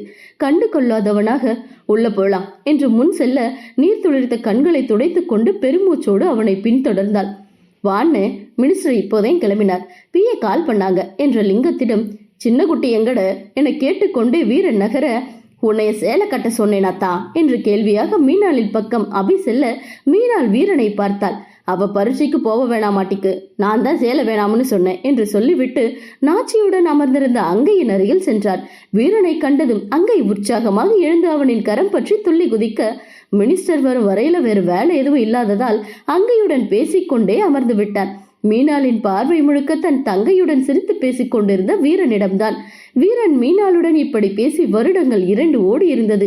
படிப்பு படிப்பு என்று அதிலேயே உழன்று இருந்தவளுக்கு என்றுதான் சுற்றம் உணர்ந்தது. அதில் தன்னவனின் புன்னகையும் கணவனுடன் சாதாரண பேச்சுக்கே பஞ்சமாகி போயிருந்தவளுக்கு அழுகை வரும் போல் இருந்தது. மீனாளின் வருத்தம் உணர்ந்த லிங்கமோ அவளின் அருகில் இருந்த இருக்கையில் அமர்ந்து அவளின் கரம் பற்றி அழுத்திட கண்கள் சிமிட்டி புன்னகைக்க முடியாது மின் புன்னகை சிந்திய மீனாள் லிங்கத்தின் தோல் சாய்ந்து கொண்டாள். பரீட்சை முடிஞ்சது, அண்ணன் உங்ககிட்ட பழைய மாதிரி ஆகிப்படும் மீனா குட்டி என்று லிங்கம் சொல்ல, மாமா மாற ஒன்றும் தேவையில்லை, அவங்க எப்பயும் போலதான் இருக்காங்க, அதே அக்கறை அன்பு என்றாள் மீனாள். ஆனா காதுல மட்டும் மனசுக்குள்ளார கட்டி போட்டு வச்சிருக்காரு என்று தனக்கு மட்டும் சொல்லி கொண்டாள். என்ன மீனாளு, பரீட்சைன்னு சொன்னாங்க, நீ என்னவோ உன் புருஷன் தம்பி தோல்ல சாஞ்சு கிடக்க என்று வசந்தி சாதாரணமாக கேட்பதை போல் கேட்டு இருந்தாலும் உட்பொருள் வைத்து வேறு விதமாகத்தான் தன் வன்மத்தை கக்கியிருந்தார். லிங்கம் கோபத்தோடு வாய் திறக்க முயல மீனாள் அவனின் கையை அழுத்தி அடக்கினாள். போவணும் அத்தை, நேரம் இருக்கே என்ற மீனாள் நைட்டு கண்ணு முழிச்சு படிச்சது உறக்க வந்தது, அதே மாமா தோல்ல சாஞ்சிட்டேன் என்று தன்மையாக பதில் கூறினாள். சின்ன பிள்ளையிலிருந்து அவங்க வேத்துமை இல்ல வசந்தி என்று மீனாட்சி தான் அவரை தன் பக்கம் நிறுத்தி கொண்டார். வசந்தி பேசியது மீனாட்சிக்கு எந்த அர்த்தம் என்று விளங்கத்தான் செய்தது. பதில் சொல்லி அவளுக்கு சரியாக நாமே நம் பிள்ளைகளின் பிணைப்பை குலைக்க வேண்டுமா என்று அமைதியாக சென்றார். இந்த வசந்தி இன்னும் மாறல போல இருக்கே அபி, மகா அபியின் காதில் கிசுகிசுத்தார். அதை நான் எப்பவும் நம்பல மதனி, அவங்கள மாறக்கூடிய ஆளா நீங்கதே நம்புறீங்க, மொத்தமா ஒரு நாள் தெரிய வரும், அப்ப எல்லாரும் ஆடி போய் நிக்க போறீங்க என்றார் அபி. ஒரு சிலரை எப்போதும் மாற்ற முடியாது, அது போலத்தான் வசந்தியும். அதனை வீட்டின் பெரியவர்களில் புரிந்து கொண்டது அபி மட்டுமே. வீரன், அங்கை, நாச்சி சற்று தள்ளி அமர்ந்து பேசிக் கொண்டிருந்ததால் அங்கு அவர்களுக்குள் என்ன பேச்சு நடந்தது என்று கேட்கவில்லை. ஆனால் முகத்தில் ஒளி என்று லிங்குவின் தோல் மீது சாய்ந்திருந்த மனைவியை காண்கையில் கண்ணோரம் கசிந்தது. ரொம்பத்தான் வருத்திட்டோம், நீ வருந்தலையா? தங்கள் இருவருக்கும் தானே கவலை கொண்டான் வீரன். அடுத்த சில நிமிடங்களில் மினிஸ்டர் வர ரிப்பன் வெட்டி ஆலையின் செயல்முறை பிரிவினை மினிஸ்டர் திறந்து வைத்து அவ்விடத்தை சுற்றி பார்த்து உணவு உண்டு கிளம்பியிருந்தார். முதல் நாள் தான் தங்கள் வயலிலேயே விளைந்த கரும்பினை டன் கணக்கில் ஏற்றி வந்து நிறுத்தியிருந்தான் வீரன். இன்று அதனையே முதல் வரவாக ஆலைக்குள் செலுத்தி இயந்திரத்தின் பொத்தானை மீனாட்சியை அடுத்திட கோரினார். நான் என்னத்துக்கு ராசா என்ற மீனாட்சி வீரனின் கன்னம் வழித்து, இம்புட்டுக்கு காரணம் நீ மட்டும்தே, என் மூட்டு பெருசா இருக்கு, நம்ம ஊரு பயலுவை எல்லாருக்கும் இங்கன வேலை போட்டு கொடுத்திருக்கியா, பிரேம சொன்னியா, இதுக்கு எம்பட்டு பெரிய மனசு வேணும், அந்த மனசுக்கு நீதான் தொடங்கி வைக்கணும் அப்பு என்றார். பாண்டியன் மருதன் கூட அதையே சொல்லிட, அழுத்துனே என்றான் லிங்கம். வீரன் மீனாளை பார்க்க அவளோ இமை மூடி திறந்தாள். வலது கையை நீட்டி வா என மீனாளை பக்கம் அழைத்தவன் அழுத்து என்றான். மாம் நான் அவள் தயங்கிட, ஆள சரியா போவலன்னா உன் புருஷன் உன்னை எதுவும் சொல்ல மாட்டா, மீனாளு சும்மா அழுத்தி ஆரம்பிச்சு வையே என்ற வசந்தியினை அதட்டிட முடியாதபடி அவரின் முகத்தில் விளையாட்டு பேச்சு போல் சிரிப்பு இருந்திட யாராலும் ஒன்றும் சொல்ல முடியாது போனது. என்னட திரும்ப ஆரம்பிக்கிறாங்களா? கௌதம் கௌஷிக்கின் காதில் கேட்க அவனும் தெரியவில்லை என கையை விரித்தான். காலையிலிருந்து அவங்க பேச்சு ஒன்னும் சரியில்லை என்ற கௌதம், நான் இங்க இருக்க மாட்டேன், நீ இதான் பாத்துக்கணும் என்றார். கௌஷிக் தலையை மட்டும் ஆட்டிக்கொண்டான். அவர்களுடனே இருக்கும் கௌஷிக்கு வசந்தியின் இத்தனை பொறுமை பெரிதாக பாய்வதற்கு தானோ என்று சில நேரங்களில் தோன்றுவதை போல் இப்போதும் தோன்றியது. வசந்தி சொல்லியதை எப்போதும் போல் காதில் வாங்கிக் கொள்ளாத வீரன் தானே மீனாளின் விரல் பிடித்து சேர்த்து அழுத்திட அரவை இயந்திரத்திற்குள் துண்டுகளாக நறுக்கப்பட்டு உள்ளே விழுந்த கரும்புகள் சாறு தனியாக சக்கை தனியாக இருவேறு பாதையில் பயணித்தது. சாறு மிக பெரிய பெரிய பார்லர்களில் நிரம்பி காய்ச்சி பதப்படுத்தப்பட்டு பழுப்பு நிறத்தில் துகள்கள் நிரம்பிய கட்டிகளாக வெளியேறின. சக்கைகள் தண்டவாளம் போலிருந்த ஓடு பாதையில் பயணித்து தனியாக சேர்க்கப்பட்டது. அடுத்த செயல்முறையாக சர்க்கரை சுத்திகரிக்கப்பட்டு வெண்மை நிறத்திற்கு வந்த பின்னர் தானாகவே சங்கிலி போன்ற பாதையில் பயணித்து மூட்டைகள் பைகள் என அளவுக்கு ஏற்ற விதத்தில் பேக் செய்யப்பட்டது. அனைத்தும் இயந்திரத்தின் உதவியால் நடந்தாலும் அவை சரியான முறையில் நடைபெற மனித சக்தியின் உதவி பெரும் வகையில் தேவைப்பட்டது. குடும்பத்தார் அனைவரும் அன்றைய பொழுதை ஆலையின் இயக்கத்தை கண்டபடி அங்கேயே கழித்தனர். வீரன் இயக்கத்தின் பொத்தானை அழுத்தியதுமே மீனாளை கூட்டிக் கொண்டு அவள் தேர்வு எழுத வேண்டிய மையத்திற்கு கூட்டிக் கொண்டு புறப்பட்டான். ஆலையை பிரேமும் கௌதமும் உடனிருந்து பார்த்தனர். தேர்வு மையம் வந்து சேர்ந்தனர். மதுரை அரசு பள்ளிதான் அவளுக்கான மையமாக இருந்தது. அங்கிருந்த மைதானத்தின் மரத்தடியில் வண்டியை நிறுத்தியவன் வண்டியின் டேங்க் பவுச்சிலிருந்து சிறு பாட்டிலை எடுத்து அவளிடம் நீட்டினான். பழச்சாறு இருக்கு குடி, வந்துடுறேன் என்று நகர்ந்தவன் சில நிமிடங்களில் வந்து 3rd ஃப்ளோர்ல 5th ரூம் என்றார். மணி அடிக்கும் வரை இருவரிடமும் பேச்சில்லை. மீனால் சுற்றுப்புறத்தை பார்த்திருக்க அவனோ அவளை பார்த்திருந்தார். வருடங்கள் சென்று தன்னவனின் துளைக்கும் பார்வையும் உணர்வுகிறாள் உள்ளுக்குள் இனிய இதம். சட்டென்று திரும்பி அவனை ஏறிட பார்வையை மாற்றிக்கொண்டார். பிரிலிம்ஸ் ஃபர்ஸ்ட் பேப்பர் லாங்குவேஜ் தானே, பயப்படாம எழுது என்றார். தேர்வு அறைக்குள் செல்ல மணி அடிக்கப்பட்டது. வரேன் என்றவள் சில அடிகள் முன்னே சென்றிருக்க, தங்கம் என்று அழைத்திருந்தார். செவி நுழைந்த தன்னவனின் தனக்கான பிரத்யேகமான விழிப்பில் தரையில் கால்கள் வேரோடு கண்ணம் இறங்கிவிட்ட கண்ணீரோடு திரும்பி பார்த்தவள் பறவையின் சிறகாக விரிக்கப்பட்டிருந்த அவனின் கரங்களில் ஓடிச் சென்று தன்னை புகுத்தியிருந்தார். மைதானத்தின் ஒதுக்கமான இடம் என்பதால் யாருக்கும் தெரியவில்லை. தனது தங்க பொண்ணுவை காதலாக தனக்குள் இருக்கியவன் அவளின் உச்சியில் தன் நாடி பதித்து அணைப்பை மேலும் இறுக்கி விளக்கினான். மாமா, முடியலடி, ரொம்பவே வெயிட் பண்ணிட்ட, இதுக்கு மேல முடியும்னு தோணல என்றபடி தன்னுடைய சட்டை பையிலிருந்து ஒரு பேனாவை எடுத்து அவளிடம் கொடுத்தான். அது இருவரின் பெயரும் பொறிக்கப்பட்ட பார்க்கர் பேனா, உடன் ஒரு பென்சில். பேனா தியரி பேப்பர்ஸ்க்கு யூஸ் ஆகும் என்றவன் முடிச்சுட்டு இந்த மரத்துக்கே வந்துபடு என்று அனுப்பி வைத்தான். கட்டிடத்திற்குள் மீனால் செல்லும் வரை பார்த்து நின்றவன் அவள் மறைந்ததும் வண்டியில் குதித்து அமர்ந்தவனாக அலைபேசி எடுத்து பார்வையிடத் தொடங்கினான். தங்களுக்குள்ளான இடைவெளியை இன்றோடு முடிவுக்கு கொண்டு வந்து விட்டான் என்ற எண்ணமே அவளை உற்சாகமாக்கி இருக்க, அதே மனநிலையில் தேர்வினை எழுதி முடித்து வெளியில் வந்தவள் வீரனுக்கு அழைக்க முயன்றபடி காலை அவன் சொல்லிய மரத்திடம் செல்ல வண்டியின் மீது கண் மூடி படுத்திருந்தான் வீரன். வீட்டுக்கு போவலையா மாமா நீ? அருகில் சென்று அவனின் தோள் தொட்டு அவள் கேட்டிட, எக்ஸாம் எப்படி பண்ண என கேட்டான் அவன் எழுந்து அமர்ந்தவாறு. சூப்பரா பண்ணிருக்க என்றவள், எதுக்கு மாமா இம்புட்டு நேரம் ஒரே இடத்துல காத்து கடந்த, வீட்டுக்கு போய் வந்திருக்கலாமே என்று கேட்டாலுமே வீரனின் இது போன்ற செயலில் அவன் காட்டிடும் காதல் அவளுக்கு இனிக்கவே செய்தது.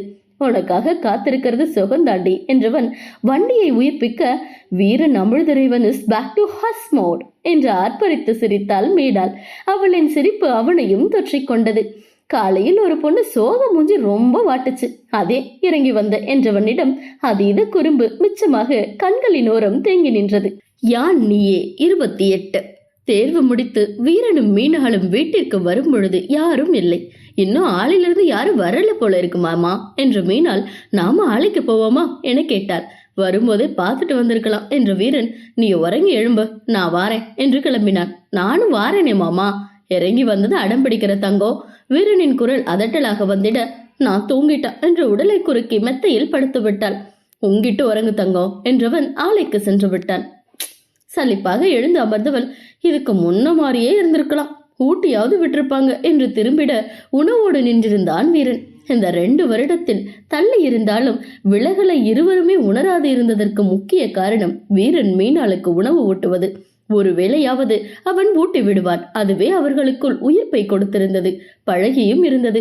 அவனாக கொடுப்பதில் திருப்தி அவனுக்கு, அவன் கொடுத்து உண்பதில் வயிற்றோடு சேர்த்து மனமும் நிறையும் அவளுக்கு. மீனாளை முறைத்து கொண்டே ஊட்டி முடித்தவன், இருந்துக்கிடுவோமா என கேட்டான். தட்டிலேயே கையினை கழுவியவனாக. மீனாள் மத்தியில் அமர்ந்திருந்த நிலையில் 2 கைகளையும் விரிக்க, முடியாது போடி என்றவன் அவளின் முன் நெருங்க அவனை இடையோடு கட்டி கொண்டவள் வயிற்றில் முகம் புதைத்துக் கொண்டாள். இப்படியே இருந்துடலாம் மாமா, இருந்திருந்தா படுப்புல கோட்டை விட்டுருபடி, நீயே ஒத்த நாளைக்கு என் பின்னால சுத்த ஆரம்பிச்சிட்ட, பரீட்சை முடிகிற வரைக்கும் வெறப்பாவே இருந்திருக்கணும் போல என்றான் அவளின் முதுகை சுற்றி கட்டி கொண்டவனாக. நீ இருந்துக்கோ மாமா, ஆனா என்னால இருக்க சொல்லாத, 2 வருஷம் நீ பக்கம் இருந்து மூச்சு முட்டி போச்சு என்றவளின் ஈரம் சட்டை தாண்டி அவனால் உணர முடிந்தது.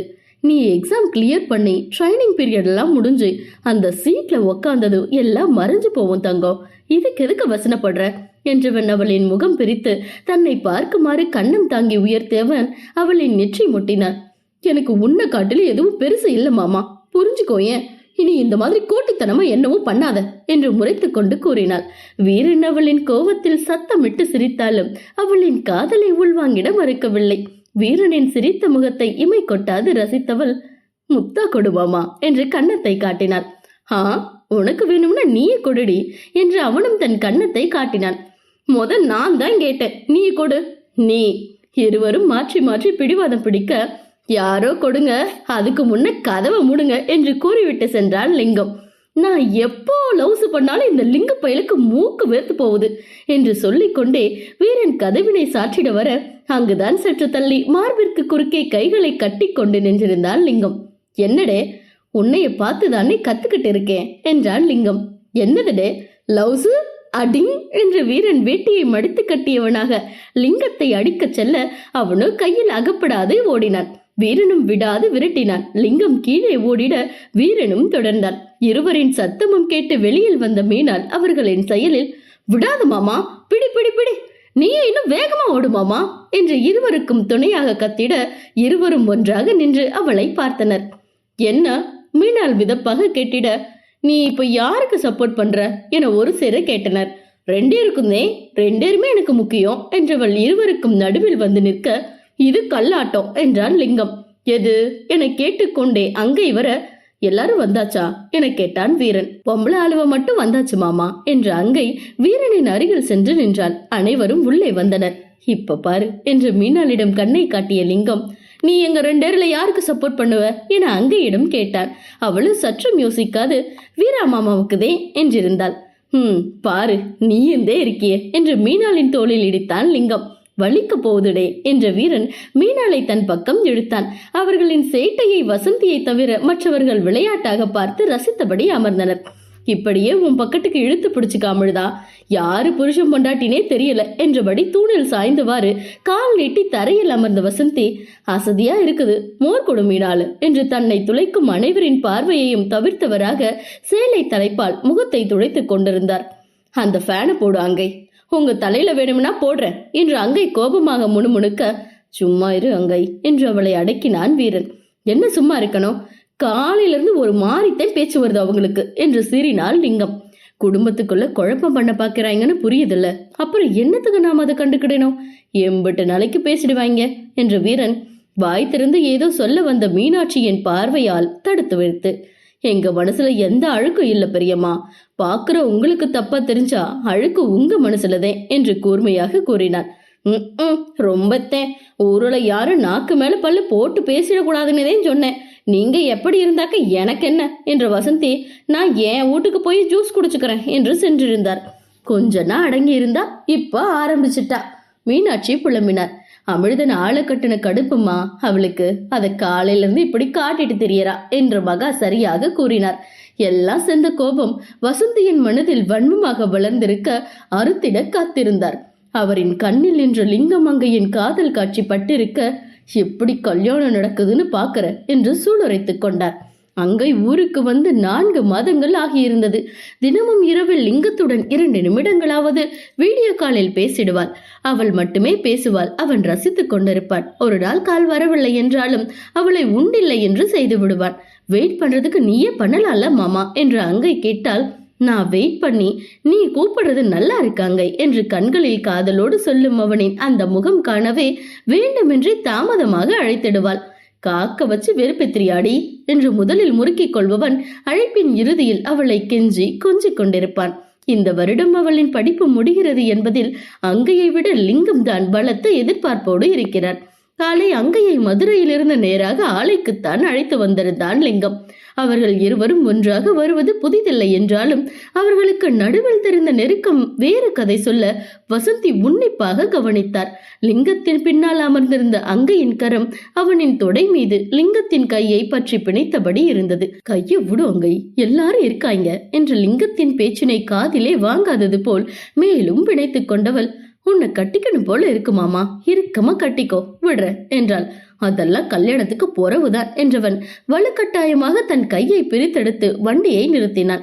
லிங்கு இறங்கியதும் யாரும் பார்க்கின்றார்களா என நோட்டமிட்ட அங்கை நொடியில் அவனை இழுத்து கொண்டு மரத்திற்கு பின்னால் மறைவாக மறைந்திருந்தாள். சரியாக அந்நொடி வசந்தியால் தற்செயலாக காண நேர்ந்தது. மரத்துக்கு பின்னாடி இதுங்க 2 என்ன பண்ணுதுங்க என்று யோசித்தவரின் பார்வை அங்கேயே நிலைத்திருந்தது. அங்கே இதென்ன விளையாட்டு, யாரும் பார்த்தா தப்பாகிடும் என்று லிங்கம் வெளிவர பார்க்க அவனை இழுத்த மரத்தின் தண்டில் சாய்த்தவள் இருபுறமும் கைகளை குற்றி, ரொம்ப பண்ற மாமா நீயே, இப்படி கட்டிக்கவே இம்பட்டு ரோசிக்கிற என்று அவனின் மார்பில் தலை வைத்து அழுத்தமாக அணைத்துக் கொண்டாள். இருவருக்குமான முதல் அணைப்பு. கண்கள் மூடி இதம் உணர்ந்தவனின் கைகள் தன்னை போல் மேலெழும்பி தன்னவளை அணைத்திருந்தது. லிங்கத்தின் அணைப்புக்குள் இருந்தவாறே முகம் உயர்த்தி அவனின் முகம் பார்த்தவள் அதில் தெரிந்து காதல் கிறக்கத்தில் மெல்ல அவனது பாதத்தின் மீது ஏறி நின்று அவனது இதழில் பட்டம் படாது தன் இதழை உரசி எடுக்க, கொடுத்தா இப்படி கொடுக்கணும் என்று அவள் அதரத்தை தனக்குள் முழுதாய் விழுங்கியவனாக சுவைத்து விடுவித்தான். நெஞ்சில் கை வைத்து மூச்சு வாங்குபவளை ரசனையாக பார்த்தவன், உசுப்பித்தி விடுற வேலையை வச்சுக்கிட்டினா சேதாரம் உனக்குத்தே என்றான். இந்த சேதாரம் நல்லாத்தே இருக்க மாட்டிக்குமாமா என்றவள், அவங்கிட்ட ஒத்த மொத்த வாங்க உசுறு போய் வருது என்றாள். இதுதான் லாஸ்ட் அங்கை, கல்யாணம் ஆகுற வரைக்கும் கொஞ்சம் அடங்கி இருடி, மனுஷனை போட்டு வதைக்கிற என்ற லிங்கம் மரத்திற்கு பின்னிருந்து முன் செல்ல அவனுக்கு பின்னால் வந்தவள் லிங்கம் உணரும் நொடியில் கன்னத்தில் அழுந்து இதழ் பதித்து ஓடினாள். அங்கை லிங்கத்திற்கு கன்னத்தில் முத்தம் வைத்த காட்சியை கண்ட வசந்தி, அடியாத்தீ என்று நெஞ்சில் கை வைத்துக் கொண்டார். இந்த சின்னத்தையாவது அழைச்சு போடலாம்னு பார்த்தாக்கா காரியம் கெட்டு போச்சுதே என நினைத்த வசந்திக்கு மொத்த குடும்பத்தையும் வருத்தி வைக்க ஒரு காரணம் கிடைத்து விட்டதாக எண்ணினார். அதற்கான காய்களை அங்கை கொண்டு மெல்ல நகர்த்த ஆரம்பித்தார். இதில் லிங்கம் துடித்து நிற்க அவனை கொண்டு மொத்த குடும்பமும் நிலை குலைந்து தவிக்கப் போகின்றனர். வீரனின் கண்ணசைவுக்கு அடி வைத்திடும் அங்கை அவனது கெஞ்சலுக்கே செவி சாய்க்காது தன் குடும்பத்தை கலங்கடிக்க இருக்கிறாள். வீரன் சர்க்கரை ஆலை சென்று திரும்பிட வெகு இரவாகி இருந்தது. வீரன் சென்றதுமே அங்கிருந்த பாண்டியன் மருதன் வீடு வந்திருந்தனர். மாலையே கௌதம் சுபா மற்றும் சுந்தரேசனுடன் துபாய் கிளம்பிவிட்டான். ஏனோ அவனால் வசந்தியுடன் மனம் ஒத்து போகவில்லை. இம்புட்டு நேரஞ்சென்று உங்கினா உடம்பு என்னத்துக்கு ஆக மாட்டிக்காமல்தான் என்று அபி சாப்பாட்டினை எடுத்து வைக்க, தங்க சாப்பிட்டாலாமா என கேட்டு உணவு மேசை இருக்கையில் அமர்ந்தான். உனக்காக காத்திருந்தா போல, மணியாவும் இப்போதே சாப்பிட வச்சு அனுப்பினேன் என்றவர் மகனுக்கு பரிமாறினார். நாச்சியாக்கு எதுவும் போட வாங்கி வச்சிருக்கியா கண்ணு? நீங்களும் அப்பத்தாவும் 4 நாளுக்கு முன்ன மருது சென்று வாங்கியாந்தீங்களேம்மா என்றவன், வேற எதுவும் வாங்கணுமா என கேட்டான். சத்தமின்ன பலகார பிள்ளையார் பிடிச்சோம். வசந்தி வாங்கின அங்கையை காட்ட சொன்னாலேன்னு எடுத்து காட்டினேன். என்ன பண்ணான்னு தெரியல, அந்து போயிருக்கு என்று கொண்டு வந்து காட்டினார். ஏற்கனவே ஆய்த்த வசந்தி மேல கோபமா இருக்காங்க. தெரிஞ்சா என்ன சொல்லுவாங்களோ. நம்மால மருத அன்னைவுக்கு சங்கடம் எதுக்குன்னு மதனி கிட்டவும் சொல்லிக்கல என்றார். அபியிடம் அதீத வருத்தம். சுப நிகழ்விற்காக வாங்கியது இப்படி சகுனத்தடை போல் செய்து விட்டாரே என்றிருந்தது. விடுங்கம்மா, தெரியாம நடந்திருக்கும் என்ற வீரனுக்கே அது உண்மை இல்லை என்று தெரியும். தானா அருந்திருந்தாக்கா சொல்லி இருப்பாளே அமிழ்தா, அவங்களே கவனிக்கலையாட்டுக்கு என்ற வீரன் உண்டு முடித்து கையை கழுவி வந்தார். வீரன் நேரத்தை பார்க்க 11 தாண்டி இருந்தது. இந்நேரம் எந்த கடையை திறந்திருக்காதேம்மா என்ற வீரன் யோசித்திட, காலையில 9 மணிக்கெல்லாம் மனையில உட்கார வச்சுப்படணும் ஐத்து சொன்னா இங்க அமிழ்தா, கடையை 10 மணிக்கு தானே திறக்கும் என்றார் கவலையாக. வளையல் வாங்கியிருக்கே, அதை போடுங்கம்மா, பிறகு நாச்சியா இங்கன வந்ததை நிறைக்க வாங்கி போட்டுடலாம் என்றான். சபை நிறையாது சாமி. வீரனுக்கும் அவரின் சங்கடமான நிலை புரியத்தான் செய்தது. இது போன்ற விழாக்களில் எவ்வளவு சீர் செய்கிறார்கள் என்பதை பேசவே ஒரு கூட்டம் வருமே. ஆனால் இப்போது கடைசி நொடியில் வீரனாலும் என்ன செய்திட முடியும்? நாம எப்பவும் வழக்கமா நகை எடுக்கிற கடை ஓனர் தம்பி உம்ம கூட்டாளி தானே, அப்பு கேட்டு பாரு என்றார். அந்த யோசனை வீரனுக்கும் தோன்றிடவே அவனுக்கு அழைத்து விட்டார். வீரன் தயங்கித்தான் கேட்டான். ஆனால் வீரனின் நண்பன் சுரேஷ், இன்னும் கடை அடைக்கலாம் அமிழ்தா, வார கடைசி கணக்கு பார்த்துக்கிட்டு இருக்கோம், நீ அரை மணியில வந்தீன்னா எடுத்துப்படலாம் என்றான். அவன் வர சொல்றான், போயிட்டு வந்துடுற என்று வீரன் கிளம்ப, மீனால கூட்டிட்டு போய் அமிழ்தா, புள்ள நல்லா பார்த்து எடுக்குமே என்றார் அபி. வேண்டாமா, அவ படிச்சுக்கிட்டே இருப்பா என்று சொல்லிய போதும் வீரனின் கால்கள் தன்னை போல் மாடி ஏறியது. அபி புன்னகைத்தவராக அறைக்குள் சென்று விட்டார். மீனாளுடன் நேரம் செலவழித்து மாதங்கள் பல ஆகியிருந்தது. ஒன்றாக வெளியில் சென்றும் அந்த ஏக்கம் வீரனுக்குமே இருந்திட அவளுடன் வெளியில் செல்ல நினைத்தான். மரத்தால் ஆன படிகள் என்பதால் வீரனின் வரவை உணர்ந்த மீனாள் புத்தகத்தை மூடி வைத்துவிட்டு அறையின் வாயிலுக்கு வர அவளின் காத்திருப்பு அவனுக்கு புரிவதாய், அவன் மனம் அவளின் காதலை உணர்வதாய். வெளியே போய் வருவோம், வா தங்கம் என்று அவன் நிலைப்படியில் நின்றே அழைத்திட, எங்கு என்று ஒரு வார்த்தை கேட்காது வேகமாக விழிகள் விரித்து உற்சாகமாக தலையாட்டியவள், பைக்லியா மாமா என கேட்டாள். 2 மினிட்ஸ் மாமா என்றவள் உள்ளே சென்ற வேகத்தில் ஆடை மாற்றி வெளியில் வந்தாள். தாவணிக்கு என்ன? அணிந்திருந்த தாவணி மாற்றி வலசோ பேண்டும் டாப்பும் அணிந்து வந்திருந்தாள். வண்டியில் ஏறியது சொல்றேன் என்றாள். வெளிக்கதவை பூட்டிடு தங்கோ என்றான் வீரன். மீனாலும் பூட்டிவிட்டு சாவி அதற்குரிய இடத்தில் வைத்துவிட்டு வர வீரன் வண்டியை இயக்கியிருந்தான். வீரனின் பின்னால் 2 பக்கமும் காலிட்டு அமர்ந்தவள் அவனின் இடையில் கைகள் நுழைத்து வயிற்றில் கோர்த்து பிடித்தவளாக அவனின் முதுகில் ஒட்டி கொண்டு அமர்ந்தவளின் தாடை அவனது தோளில் பதிந்திருந்தது. தங்கம், வீரனின் குரல் உணர்வுகள் பிடியில் காற்றாகி ஒலித்தது. இதுக்குதே ட்ரெஸ் மாத்தின என்றவள் சற்று எம்பி அவனின் கன்னத்தில் முத்தம் வைக்க, நான் எதுவும் பார்க்கல என்ற குரல் கேட்டது. இந்த லிங்கு பயிலுக்கு என்று பற்களை கடித்த வீரன் அவன் எங்கு என்று பார்வையை மேலுயர்த்தி சுழற்ற மொட்டை மாடி சுவற்றினை பிடித்துக் கொண்டு கை காட்டினான். அங்கனை என்னடா பண்ற? நீங்க பண்ற லவ்ஸ பார்க்கதே. அடிங்க வந்தேன்னு வையே, உங்ககிட்ட இன்னும் நிறைய எதிர்பார்க்கறான்னு என்று லிங்கம் கேலி செய்ய, உங்களுக்குதே ஆள் இருக்கே மாமா, நீயே லவ்ஸ் பண்ணலாமே, எதுக்கு எங்க மேல கண்டு போடுற என்று மீனாள் கேட்க, லிங்கம் கையெடுத்து கும்பிட்டு, நீ கிளம்புத்தா, ஊடு அமைதியா இருக்கு, என் கதைய போட்டு கொடுத்து விடாத, யாருக்கும் கேட்டுச்சுன்னாக்கா எங்க இருந்து பிரச்சனை வரும்னே தெரியல என்றான். அந்த பயம் இருக்கணும் என்ற மீனாள் விரலாட்டி சொல்ல, உனக்கு மட்டும்தே அந்த பயம் அடங்குறான் என்றான் வீரன். உங்க கண்ணசைவுக்கு லிங்கு மாமா நவரும் எங்களுக்கு தெரிய மாட்டிக்கு, நீ வண்டியை முடுக்கு மாமா என்றவள் தங்களை பார்த்து நின்ற லிங்கத்திற்கு புன்னகை முகமாக சென்று வருவதாக கையசைத்திருந்தாள். இருவரும் ஒன்றாக செல்லும் காட்சியை கண்கள் நிறைக்க பார்த்து நின்றிருந்தான் லிங்கம். தன் அண்ணனின் முகத்தில் தெரியும் மகிழ்வு காலத்துக்கும் நீடிக்க வேண்டுமென மனதார நினைத்தவனுக்கு இன்னும் சற்று நேரத்தில் அந்த மகிழ்வு காணாமல் போகவிருக்கிறது என்பது தெரிந்திருக்கவில்லை. குளிர்ந்த காற்று முகத்தில் மோத தன் தங்க பொண்ணுவின் நெருக்கத்தில் வண்டியில் பறந்து கொண்டிருந்த வீரனின் மனம் சிறகின்றியே விண்ணில் மிதந்தது. குல்ஃபி வாங்கித்தா மாமா. அவனது தோளில் முகம் பதித்திருந்தவளின் இதழ் அவனின் செவிமடலில் உரசிட கட்டுப்படுத்தி வைத்திருக்கும் உணர்வுகள் யாவும் பொங்கி பிரவாகம் எடுத்திட, யூஆர் டிரைவிங் மீ தங்கம் என்று கூறினான். பொய் சொல்லாத மாமா, நீதான் என்னை உன் பக்கத்து தேடி வர வைக்கிற என்றவள், இப்படியே வாழ்க்கை முழுக்க போயிட்டே இருக்கலாம் மாமா என்றாள்.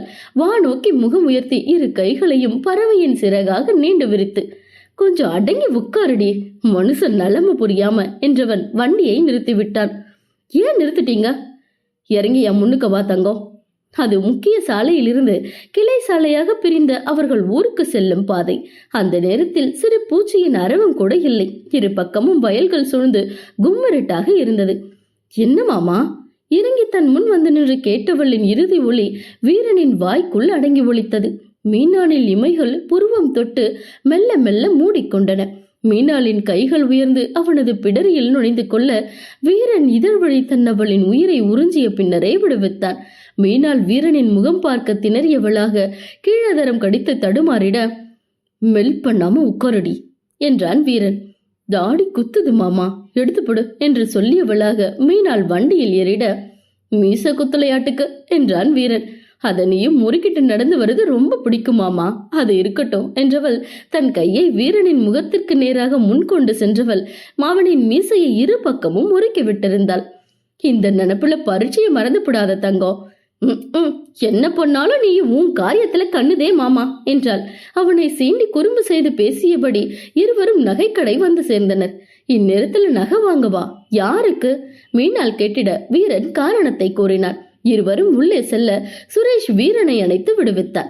ஆளுங்க எல்லாரும் போயிட்டாங்க, மேனேஜர் தான் இருக்காரு, அவரோட போய் பாருங்க என்று சுரேஷ் சொல்ல தான் கையோடு கொண்டு வந்திருந்த நகையை எடுத்து சுரேஷிடம் கொடுத்த வீரன், 4 நாளைக்கு முன்னுக்கு இங்கனதை வாங்கியதுதே, எப்படின்னு தெரியல விட்டு போச்சு, பத்த வச்சு கொடுக்க முடியுமாடே என கேட்டிருந்தான். நாச்சி பிடித்திருக்கிறது என்று அத்தனை ஆசையாக சொல்லி இருக்க அதனை அப்படியே விட அவனுக்கு மனமில்லை. அதுக்கான ஆளு காலையில தான் வருவாங்க, அமைதா கொடுத்துட்டு போ, நாளைக்கு சாயங்காலம் வந்து வாங்கிக்க, நானே கடையில் இருப்பேன் என்றான் சுரேஷ். அதன் பின்னர் இருவரும் நகை தேர்ந்தெடுத்திட 1 மணி நேரம் சென்றிருந்தது.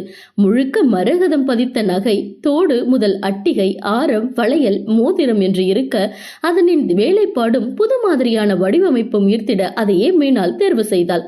முன்ன வாங்கினதை விட சவரன் கூடுதலா இருக்கும்ல? வீரன் கேட்டிட மீனாள் ஆம் என்றார்.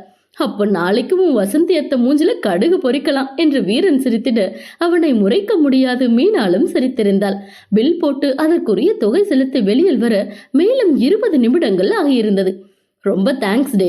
வீரன் சுரேஷின் கரம் பற்றி குலுக்கிட, எனக்குதான் லாபமாட்டிக்கு என்ற சுரேஷ், பார்த்து போடே என்று அனுப்பி வைத்திருந்தான். வண்டியின் அருகில் செல்வதற்குள் மாமா குல்ஃபி என 1000 முறைக்கு கேட்டுவிட்டாள். இந்நேரம் சாப்பிட்ட தொண்டை கட்டும், தும்மல் வரும் தங்கம் என்று வீரன் எவ்வளவோ எடுத்து சொல்லியும் மீனாள் கேட்கவில்லை.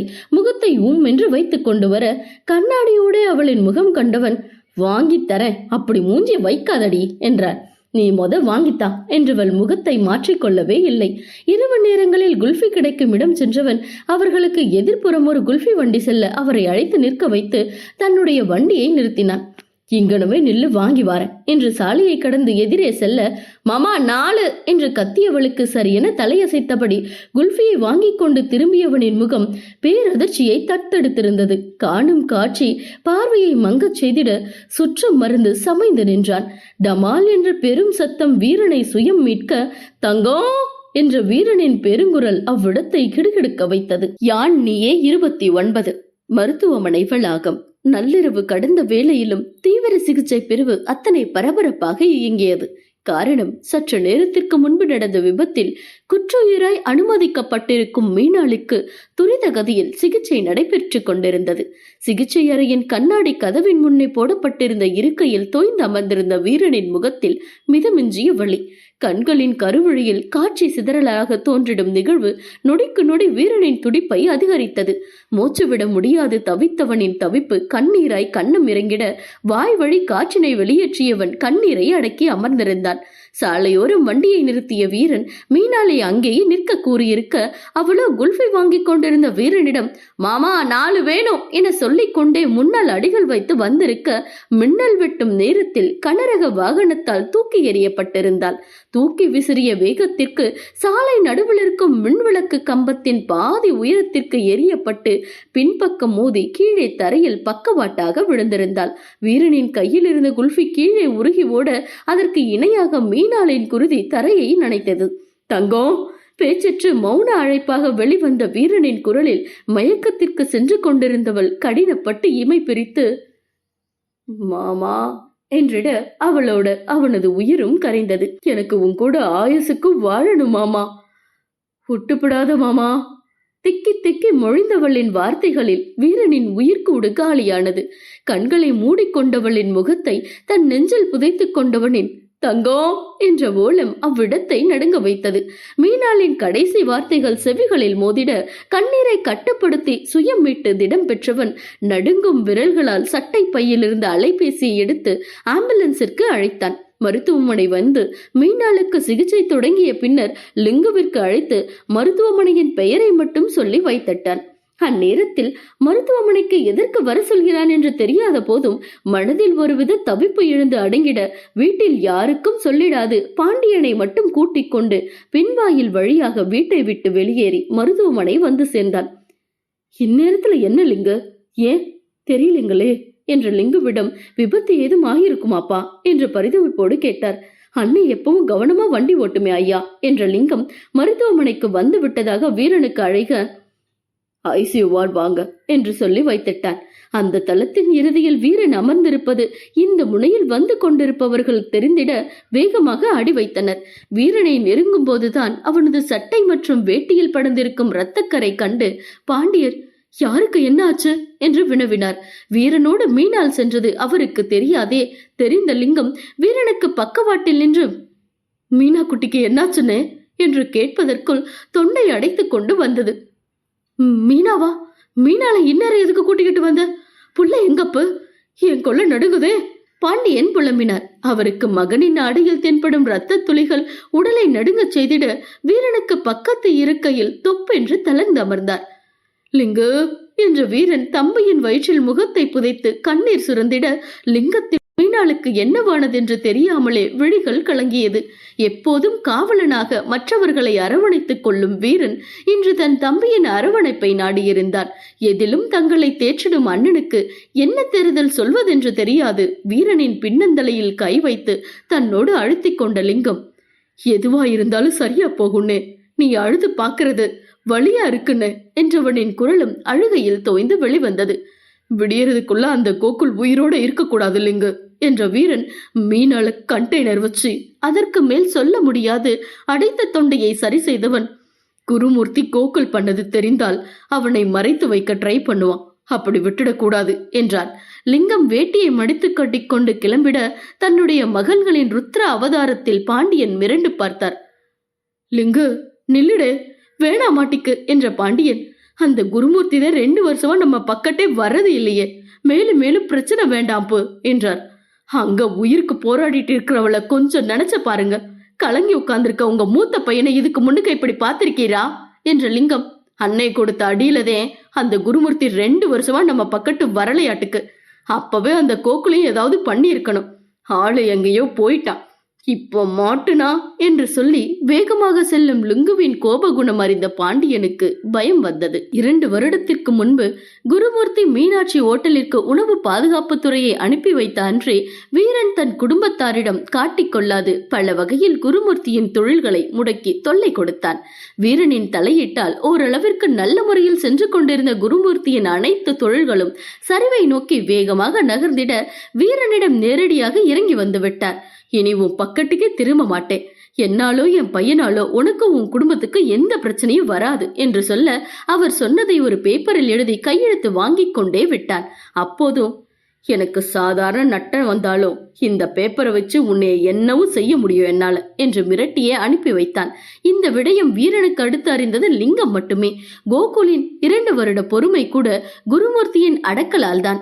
காலை வீரன் மற்றும் மீனாளை தேர்வு எழுத அழைத்து சென்று திரும்பி வரும்போது இருவரையும் ஒன்றாக பார்த்த கோகுல் தன் பல வருட கோபத்தை இறக்கி வைத்திட நினைத்து மீனாளை கவனிக்க ஆரம்பித்தவனுள் அத்தனை வெறி. அவர்களையே கவனித்துக் கொண்டிருந்தவனுக்கு இருவரும் இரவில் ஒன்றாக வருவது தெரிந்து தானே கனரக வாகனத்தின் மூலம் மீனாளை மோதியிருந்தான்.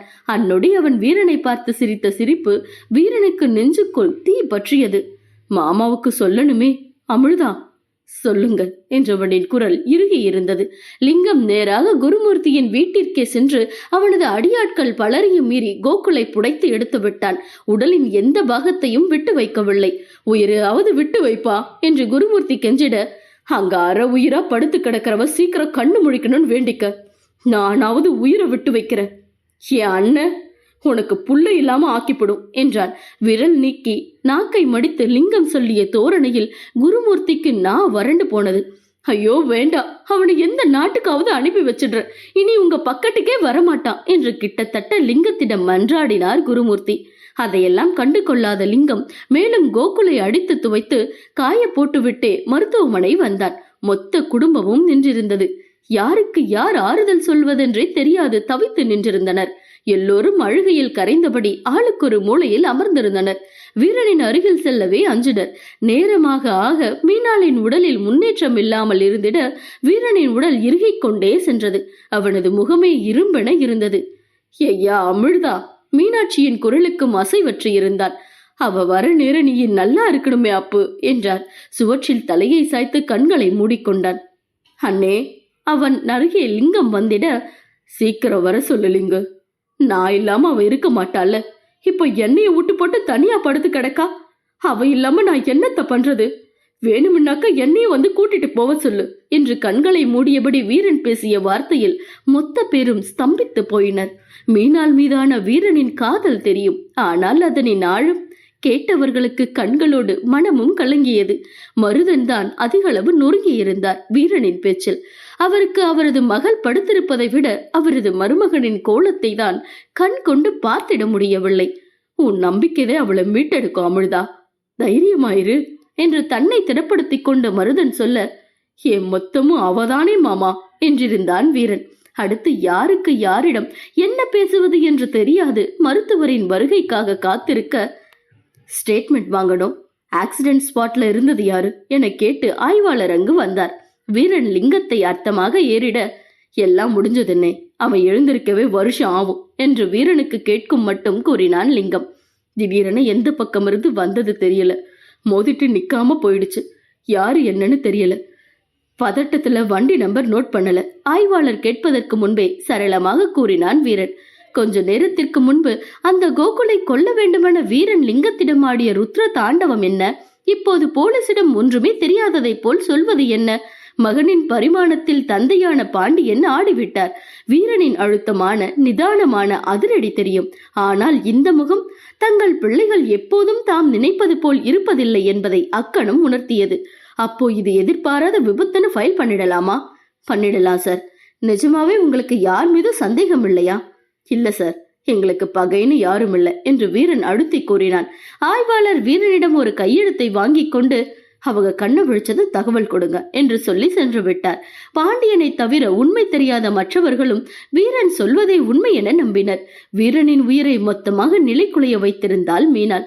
சிகிச்சை முடிந்தும் எவ்வித அசைவுமின்றி மரக்கட்டையை போல் படுத்திருந்தவளை பார்க்கவே வீரனுக்கு மூச்சடைத்தது. மாமா! காற்றில் எங்கும் அவளது குரலாக ஒலிக்க இதய துடிப்பு தறிக்கெட்டு தாறுமாறாக துடித்தது. அனைவரும் அந்த வராண்டாவில் தான் மருத்துவர் என்ன சொல்வாரோ என்கிற பதைப்புடன் அமர்ந்திருந்தனர். பயமா இருக்கு மாமா, அக்கா வேணும், வீரா மாமாவுக்காகவாவது அக்கா திரும்பி வரணும். சிறு பிள்ளை என அழுபவளை தேற்றும் வகை தெரியாது நின்றிருந்தான் லிங்கம். அவனால் கசங்கிய தோற்றத்தில் கலங்கி இருக்கும் தன் அண்ணனை பார்க்கவே பொறுக்கவில்லை. அவனுக்கும் மீனாளின் நிலை பெருந்துயரத்தை கொடுக்க சுவற்றில் தலையை சாய்த்தபடி கண்களை மூடிக்கொண்டான். மீனாட்சி புலம்பியபடி அழுது கொண்டிருந்தார். அபிக்கு மகாவை தேற்றிடவே அத்தனை வழியாக இருந்தது. இந்நேரத்தில் இங்கிருக்க வேண்டாம் என்று எத்தனையோ சொல்லியும் நாச்சி மருத்துவமனை விட்டு கொஞ்சமும் நகர்ந்தால் இல்லை. வயிற்றில் இருக்கும் பிள்ளைக்காக பிரேம் வாங்கி கொடுத்த பாலினை மட்டும் குடித்திருந்தாள். மற்றவர்களுக்கு அதீத கவலையே வீரனை குறித்துதான். இதுவரை அவனை யாரும் இப்படி கண்டதே இல்லை. மீனாள் இருக்கும் அறையின் கதவை தாண்டி அவனின் பார்வை வேறெங்கும் அசையவில்லை. பல மணி நேரமாக ஒரு சொட்டு நீர் கூட அருந்தாது அமர்ந்திருக்கிறான். அவனை கொண்டுதானே மொத்த குடும்பமும் நெஞ்சம் பிசைய கலங்கி நின்றனர். விடயமறிந்து தாமதமாக வர வேண்டும் என்று வந்தார் வசந்தி. அப்போதும் நல்லான் வரவில்லை. கொஞ்ச நேரம் அமைதியாக அனைவரையும் பார்த்திருந்த வசதி, நான் கொட்டா எறிஞ்ச அப்பவே சொன்னேன், யாரு ஏட்டீங்க? இப்போ வீரனை ஒத்தையில தவிக்க விட போறீங்க. இனி அவன் வாழ்க்கை எப்படி இருக்குமோ எதையும் யோசிக்காம கொஞ்ச நாள் சென்று 2ஆம் கல்யாணம் கட்டி வைங்க என்றார். அவ்வளவுதான். லிங்கம் கொதித்தெழுந்து விட்டான். வீரன் யாரையும் கருத்தில் கொள்ளும் நிலையில் இல்லை. உங்களுக்கு அவ்வளவுதான் மரியாதை. எதுவரை ரோசிக்கிறீங்க நீங்க? அப்பா உயிரோடு வரக்கூடாதுங்கிறதா உங்க நினைப்பா என கேட்டவன், உங்க உறவே வேண்டாம் மாட்டிக்கு, கிளம்பிடுங்க, இல்ல வயசு சொந்தம் என்றெல்லாம் பார்க்க மாட்டேன், வகுந்துடுவேன் வகுந்து என்று மிரட்டினார். வசந்தி மருதனை பார்த்தார். அவர் மகள் குறித்த கவலையில் இருந்த போதும் உனக்கு இது தேவைதான் என்று அலட்சியமாக பார்த்து வைத்தார். அங்கன என்ன பார்வை, கூட பிறந்துட்டீங்கன்னா அவர் அமைதியா இருக்காரு என்ற லிங்கம், உங்க நிழல் கூட எங்க வீட்டு பக்கம் படக்கூடாது என்று எச்சரித்து அனுப்பி வைத்தான். கிட்டத்தட்ட வசந்தியை ஓட விட்டிருந்தான் லிங்கம். எம்புட்டு வஞ்சு வச்சிருக்கால மனசுல, அபி புலம்பி இருந்தார். செவிலி இத்தனை பேர் இருக்கக்கூடாது என்று வந்து சொல்ல, என் பேத்தி கண்ணு முழிக்கிற வரைக்கும் தா, சத்தம் கட்டாம இருந்துக்கிறோம் என்று கண்களில் நீரோடு கையேந்தி மீனாட்சி கேட்டதில் செவிலி அமைதியாக சென்று விட்டார். ஒவ்வொரு நொடியும் யுகமாக கழிய மனதில் மலையை தூக்கி சுமக்கும் வழியை அனுபவித்தான் வீரன். அவனது உள்ளம் தங்கம் என்று விடாது ஒலித்துக் கொண்டிருந்தது. சிகிச்சை முடிந்து 2 மணி நேரமாகியும் எவ்வித தகவலும் அளிக்காது மருத்துவர் இருக்க பாண்டியனை அழைத்து கொண்டு லிங்கம் அவரின் அறைக்கு சென்றார். இன்னும் கொஞ்சம் அப்சர்வ் பண்ணணும் லிங்கம் என்ற மருத்துவர் மீனாளின் சிகிச்சை அறைக்குள் சென்று எடுத்த டெஸ்ட் ரிப்போர்ட்கள் அனைத்தையும் பொறுமையாக பார்வையிட்டார். முதல் நாள் இரவு வரை பார்த்த மருத்துவர் இன்னும் ஒரு இரவுக்குள் கண் விழிக்கவில்லை என்றால் மூளைச்சாவு ஏற்பட வாய்ப்புள்ளது, பின்னந்தலை மற்றும் முதுகெலும்பில் நல்ல அடி என்றிருந்தார். அனைவரும் ஸ்தம்பித்து போயினர். தங்கம், என்ன உயிரோடு கொண்டு புடாதடி, எனக்காக வந்து படுத்தங்கோ. மருத்துவர் சொல்லியதை கேட்ட வீரனின் உயிர்கூடு கொஞ்சம் கொஞ்சமாக காலியாகி கொண்டிருந்தது.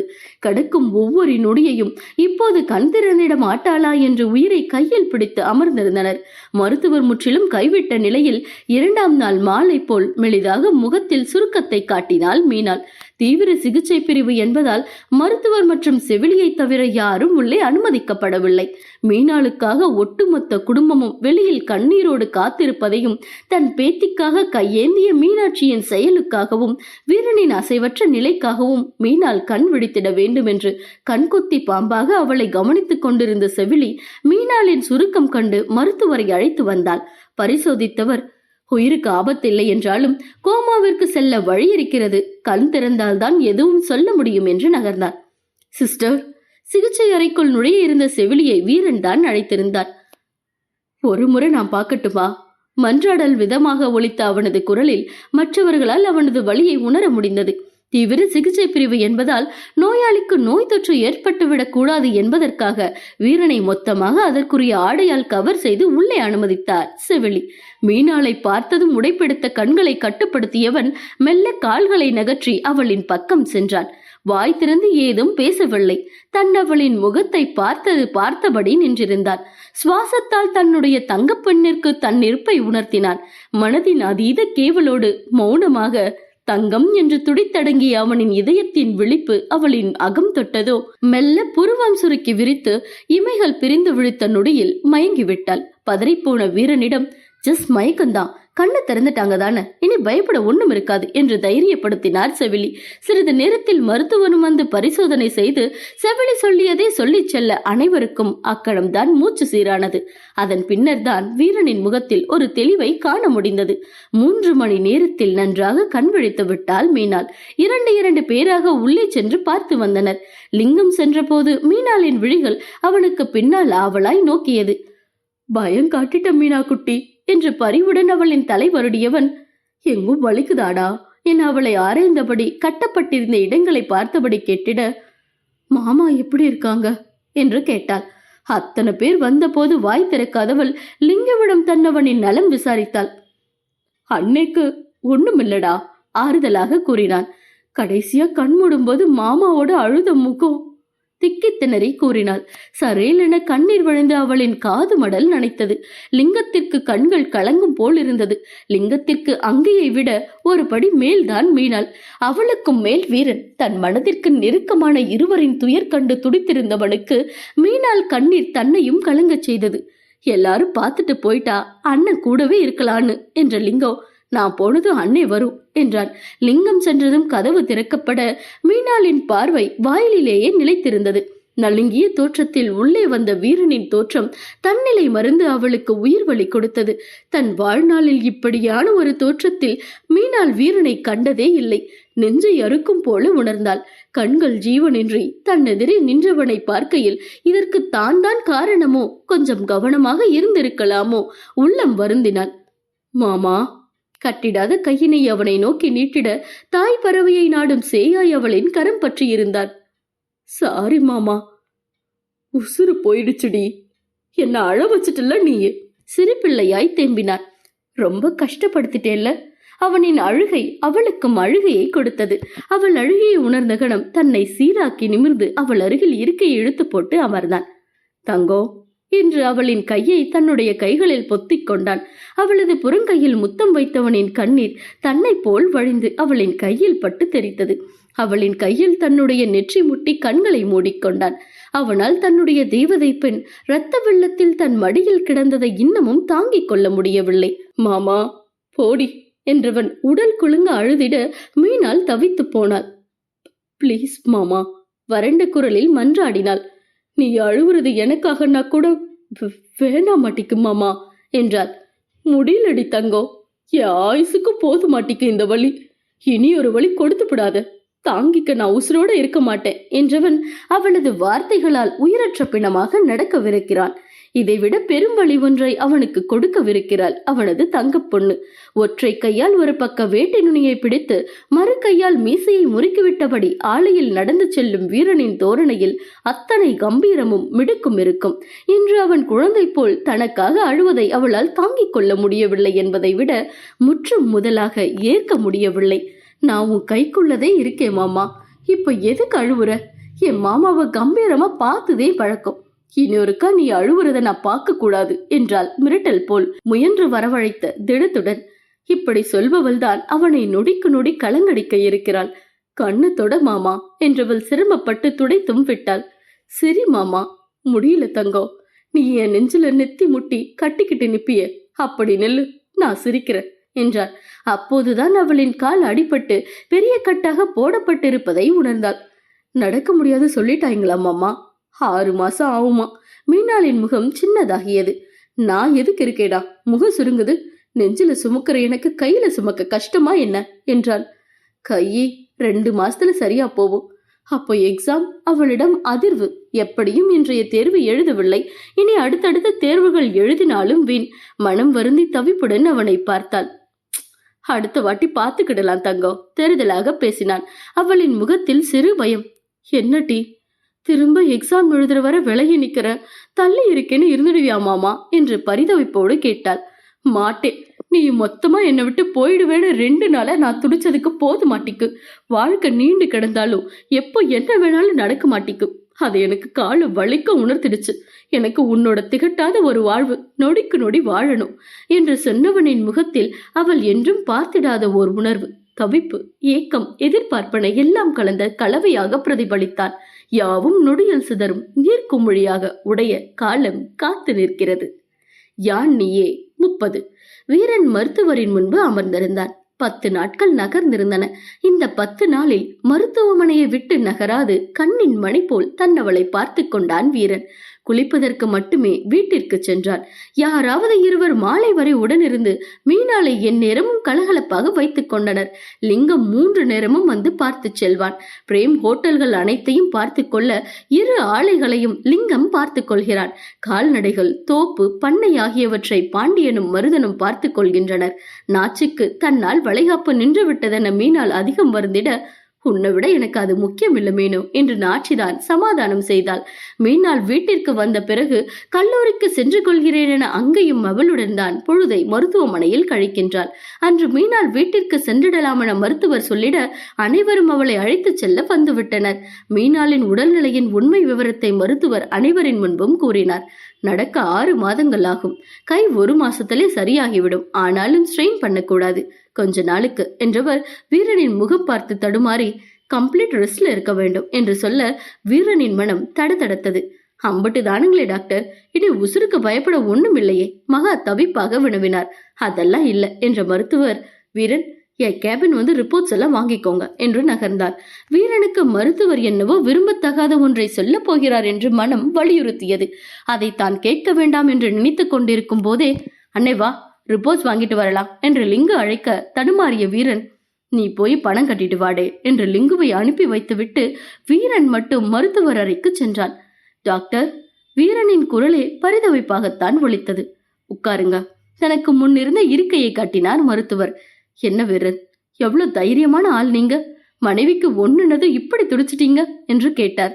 மருத்துவர் வீரனுக்கு நல்ல பழக்கம். மருத்துவர் வீட்டில் நடைபெறும் அனைத்து விசேஷங்களுக்கும் மீனாட்சி ஹோட்டல் கேட்டரிங் தான். அவன் என் உசுறு டாக்டர் என்றவனின் முகத்தில் அவரால் அவனது காதலை காண முடிந்தது.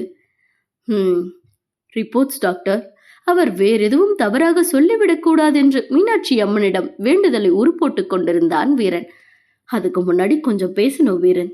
உங்க ஃபேமிலி ரொம்ப அஃபெக்ஷனேட் நினைக்கிறேன். அதான் எல்லார் முன்னாடியும் சொன்னா தாங்கிப்பாங்களான்னு தெரியாம உங்களை தனியா கூப்பிட்ட என்று அவர் சுற்றி வளைக்க வீரனின் இதய துடிப்பு எகிரியது. ஒரு நோயாளியா உங்க மனைவி இதையெல்லாம் தெரிஞ்சு கொள்ள வேண்டும். ஆனா ஆல்ரெடி அவங்க விபத்து ஷாக்ல இருக்காங்க. அதான் உங்ககிட்ட மட்டும் சொல்ல முடிவு பண்ணியிருக்க என்றார். எதுவா இருந்தாலும் சொல்லுங்க டாக்டர் என்ற வீரன் மேசை மீறிருந்த நீரினை அனுமதி பெற்று எடுத்து பருகிட வருவது எதுவாகினும் தாங்கிட வேண்டுமென தன்னை திடப்படுத்தினான். நீங்க ரெஸ்ட்லெஸ்ஸா இருக்கீங்கன்னு நினைக்கிறேன். வீட்டுக்கு போயிட்டு ஈவினிங் கூட வாங்க, பேசலாம் என்றார் மருத்துவர்.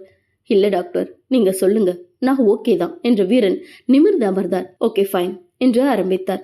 உங்க மனைவிக்கு நல்ல அடின்னு சொன்னா பின்தலை மற்றும் முதுகு தண்டுவடம். நல்ல வேலை, 2லும் நரம்புகள் எதுவும் பாதிப்படையல. இல்லைன்னா வாழ்வு முழுமைக்கும் அவங்க படுக்கையிலேயே இருக்க வேண்டிய நிலை வந்திருக்கலாம்.